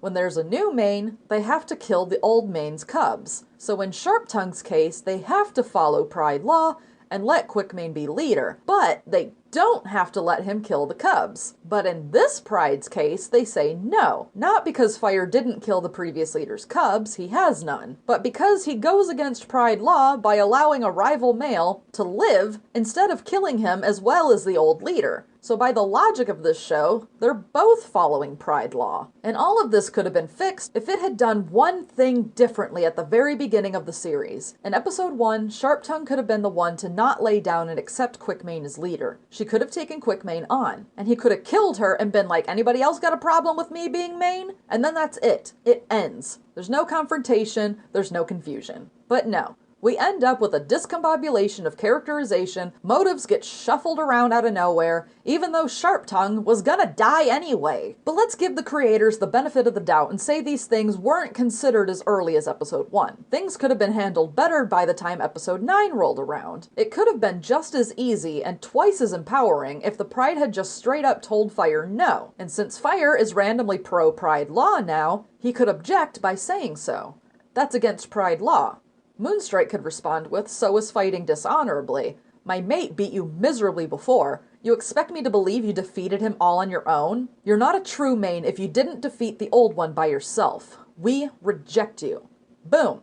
Strong woman antagonist, minus the confusion, minus the infant genocide. Another problem in this episode is Fire, who is suddenly a devout follower of Pride Law. Fire doesn't even have a connection to Pride Law. He even said he'd come back for his sister, and continues calling her sister even though she's named, because he has no respect for Pride Law, because Pride Law has no respect for him or his sister. Because of Pride Law, he's had to fend for himself. And he was willing to dishonorably kill one main by having Nothing help him kill him. And he was breaking Pride Law to allow Nothing and Feather into his pride, which we can safely assume was against Pride Law because Moonstrike objected to that. So tell me again why it makes sense for a character in his position to want to follow Pride Law, even though things have changed and you've been reunited with old allies. Like, you're trying to show the audience that the death of their father and brother changed him to being nice to his sister, being concerned for her well-being, sympathetic to her getting a shitty name. So we're just back when he was all, lionesses are too weak to be mains. This isn't complexity, this isn't regression, this is bad writing. And episode 10 just adds insult to injury. Due to stakes that are nowhere near high enough, Fire decides to try to kill Feather. Now, I know a lot of you are going to say that Fire had more than reasonable grounds to kill his cousin, but he didn't! Like we've previously stated, he, Nothing, and Feather were more than capable of catching food for themselves and fending off starvation. Both he and Feather took down a much larger male lion together, for example. So the idea that Fire has absolutely no choice but to become a villain and kill Feather isn't really all that convincing. He and Nothing have their showdown, and Fire descends deeper into Pride Law fanaticism by repeatedly telling his sister to submit to him. There's no build-up or explanation for this change in mindset. When Nothing and Feather stumble upon Fire in the previous episode, Fire is the same character he's always been. Aside from the bad tension that the creator tries to force between him and Feather, so what's coming doesn't seem unbelievable, but still does anyway. And his actions are enabled and glorified by the show because of the tone used and because Nothing, as our enlightened protagonist, doesn't protest against it, despite knowing full well that Pride Law is a crock of shit. It would have made more sense for Fire to be clearly deranged when Nothing finds him again due to his time on the stretch, rather than him being his usual cheerful self. You know, like the worst interpretation of a scheming psychopath. Of course Nothing would see him as the old Fire, but Feather, and also the audience, would know full well that something is not right with him. This would build up believable tension between the pair of them because then we, as the audience, would also know that Fire cannot be trusted and the tension would therefore have a reason to exist other than bad shit about to go down, but what? Unfortunately, this so-called adult-oriented show constantly tries to treat its audience like it's smarter than them. But here's the thing, my pride. We saw Fire deciding to kill Feather coming from a mile away due to your bad foreshadowing. You might as well have given us a more believable villain. There was absolutely no reason to tease us with the so-called twist of Fire being evil. Actually give your audience some credit and keep them in the loop with some of these things. Don't let your ego get in the way of giving the audience little tidbits of knowledge here and there. They'll respect you a lot more if you actually reward them for their perseverance. It's better writing, and in this case, it would have added some much-needed development to the concept of Fire being the final antagonist of this season. It would have also helped us get to grips with their villainy if they were once a good character and make their change in stance more believable. Because them suddenly snapping and going from 0 to 100 in the space of a single episode is not dramatic. It just comes across as unintentionally hilarious.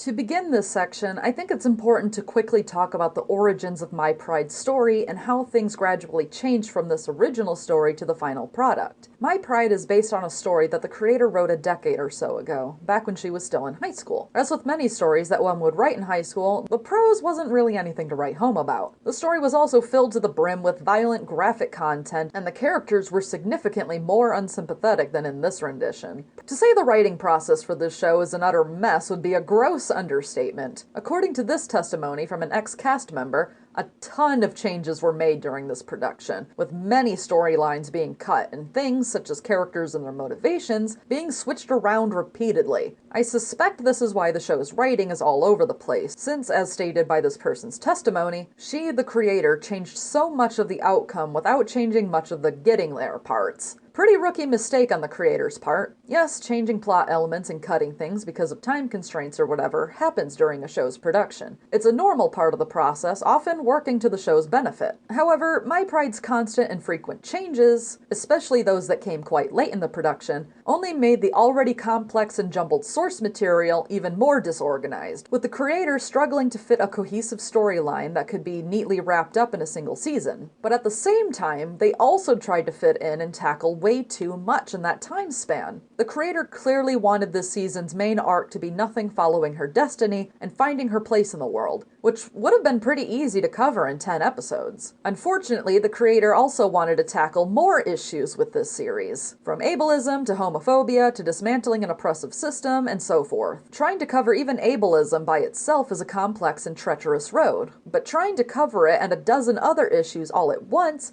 on top of your main protagonist's story of self-discovery was never going to turn out well. If the creator can't get a handle on their own story and decide what they want to prioritize, the audience probably isn't going to have much fun with the story either. Oh, I have no doubt there's things about the story that appeals to its fans. The gay relationship that is being advertised like a funfair attraction being one of them, but this doesn't make up for a jumbled plot, which may be the result of various plot lines being revamped and rewritten several times. This series is not meant to stand on its own. It was not written to be compacted into one season, and it shows. I've stumbled across people who've argued that the bad characterization and plot development is down to the fact that it was only the first season of the show, and things will be more established later on. Sorry, but no. If the characters and plot have shown no development after 10 episodes, then that's bad writing and characterization. It's like expecting people to play a bad video game because, well, it's not that it's a bad game, it just gets better after you sink several hours of your life into it. What's frustrating is that the first 3 or so episodes of My Pride are actually pretty watchable, but then everything goes to shit the moment Hover is asked to join Nothing's Pride and the plot lines start stacking. There's simply too much going on, and very little of it actually has to do with why people are watching it to begin with. It starts off strong, featuring a world that is cruel to the other. Then everything gets overcrowded as the creator tries to tackle various issues at once, and way too late into the process. For example, we're not introduced to the fact that Nothing is the reincarnation of Kyoga until episode 8, which only leaves us with 2 episodes to really wrap this issue up. Yes, she has her dreams, but the significance of them gets lost in the barrage of other things going on. There was also no need for episode 6 to be an episode on its own. The only real thing that happens is that we're introduced to an incognito goddess and she tells Nothing that she should leave her defenseless cousin to die. Whether this was a test or not is never clarified, so it's safe to assume that episode 6 is just padding, and was better off being added onto the end of episode 5. If nothing is going to happen and the story fails to advance, it's not worth dedicating an episode to it, especially when there's so much happening in your series and you only have so many 10-minute episodes to cover these things. This series also suffers from a lot of show don't tell. The scene where the Lionesses reject fire as their new main is the most glaring example of this. Yes, it is possible that the Lionesses in My Pride regard Pride Law with varying degrees of worship. Religion in the real world does work like that after all. The series, however, doesn't explain this to us. We're just expected to roll with it, even though the customs and laws of this world are very intertwined with how our characters develop and act. Every bad thing happens because Pride Law enables it. To suggest that it can be repelled out of nowhere while explicitly maintaining otherwise for 8 episodes straight is really cheap and confusing.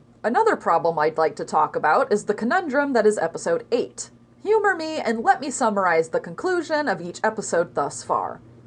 Episode 1, Rogue Lion takes over Pride and permanently injures our protagonist. Episode 2, Protagonist is discriminated against for her disabilities, meets love interest. Episode 3, establishes place of interest, love interest wants to join protagonist's pride. Episode 4, protagonist makes mistakes that are going to negatively affect her later. Episode 5, protagonist is forced to leave, taking the child with her to spare him from similar experiences. Episode 6, protagonist relearns everything she did was right. Episode 7, love interest goes on a quest to find protagonist. Episode 8, protagonist learns that she has to give the goddesses family counseling to prevent global warming. Episode 9, protagonist and child meet protagonist's brother and has a chance to join a pride. Episode 10, Protagonist challenges her brother after he seemingly murders her cousin in protest of her cruel society, but then exits the world into another dimension. If you guessed the only episode that flies out of reality and flashes back to something out of place that gets ignored in the next episode, congratulations! You have the ability to pick out last-minute decisions made in production. I think you already know which synopsis out of this list seems pretty phoned in or out of place, and that is the entirety of Episode 8. Episode 8's plot had no build-up or foreshadowing in any of the previous episodes. All we got was the story at the beginning of the first episode, which, let's be real, hardly anybody remembered up until that point. I'd like to remind everyone that the whole story of Light, Kyoga, and Karabi establishes the very foundations of Pride law, and we only get a single mention of these characters before anything is expanded upon them a whole 7 episodes later. And it's all told in the form of a kid's story that isn't really treated seriously. What is a helpless audience to do with this? The after is just as confusing as the before as well. By the literal next episode, nothing has completely forgotten everything she's been told and is right back to obeying Pride law, like she has no real motive to doubt it. It's extremely bizarre considering how important this twist is to the narrative. Now, the only person who knows why there's nothing to supplement this is the creator, but I'm gonna go ahead and theorize that this entire thing was added in at the very last minute, because let's face it, none of the previous episodes line up with it. There's no build-up of any description, and everybody has pretty much forgotten about it by the next episode. It doesn't belong. Period. It's bad enough that the episodes of Episode 8 are misplaced and completely ignored, but Episode 6 was even more useless in terms of character development. There is no advancement of the plot, and it begins and ends with our heroes in the exact same spot. Nothing to really justify it being a whole new episode. Yeah, there's rain and some bullshit about how Feather hates Pride law or whatever. Yet again, this is pretty much undone in Episode 9 as well. Particularly when he's all, nothing, you better fucking keep your shitty Pride name even though it's representative of the system that killed my loved ones because only my victimization counts. Also, life hack for viewing My Pride in its entirety, you can actually leave off on Episode 5, skip Episodes 6, 7, and 8, and pick up Episode 9 and still be completely caught up with events. I'm not even kidding! That's very bad for a show that is limited to 10 episodes in its first season, especially in a show that already has so little of its canon queer representation actually shown on screen. A production with better planning would have made proper use of those 10 episodes. And yet, here's My Pride, wasting time going nowhere, when it's not adding information that ends up getting ignored by the next episode. And it's beyond annoying, because what happens in Episode 8 is an extremely important reveal. Sexist, homophobic society built up by a lying incel who got ditched by his gay fiancé? Lies spread throughout generations upon generations of lions to keep them in control? Surely this LGBT cartoon would put a considerable amount of emphasis on this throughout its run, especially when it's meant to be representative of the world we live in, right down to those who spread equally malicious lies and propaganda about the LGBT plus community in a bid to limit our freedoms. It's yet another missed opportunity of this show. All we get out of this backstory is yet another sympathetic villain who really shouldn't be fucking sympathetic, and another badly written LGBT couple. And this is the end of our review and analysis of My Pride. We hope you enjoyed watching and that you got something out of this. Our intent with this video was to possibly educate and enlighten those who may be inspired to do something similar. A what not to do when you're trying to cover ableism, abuse, feminism, homophobia, and corruption in such a small sitting. The series had a grand plan, and we think the overall issue is that it was ultimately too ambitious, and sadly, any of the positives that it set out to do has been marred by tokenism and outdated tropes in progressive media that were phased out years ago. And any attempts to have fun with it just to make it seem like the subjects covered aren't worth taking seriously just because it's cartoon lions. Which is a shame, because despite our issues with this show, it started out with a very strong premise and likable characters, even if Hover tries too hard to be likable to the point of being obnoxious and borderline offensive. And adult content featuring talking animals is a very popular yet underappreciated storytelling tool. Perhaps if the show had one primary focus, it might have had a stronger sense of identity and knowing what it wanted to achieve. As it stands, however, there was just too much going on, and we think that's ultimately what led to it faltering and getting lost. Very lost. There are likely things that we've overlooked, and we're open to entertain critique and discussion about any of those. We're both new to analytical reviews of this nature, and we wish to broaden our horizons in the future. So feel free to critique the critique, I guess. Just be sure to not make it purely about how great the show is, and how us not liking it is akin to a war crime. Though I imagine if you made it this far, you've listened to what was said. I'd like to thank my co-writer, Detective RJ, for helping me with this review. She also works with me on I Hope So, and her social media links are in the description as well as my own. If you wish to view my pride and draw up your own conclusions yourselves, feel free, because you might very well enjoy the first few episodes at least. Otherwise, we can't really recommend it, just in case this hour-long review didn't give you that indication. Thank you so much for watching, and we hope you can join us for any future videos.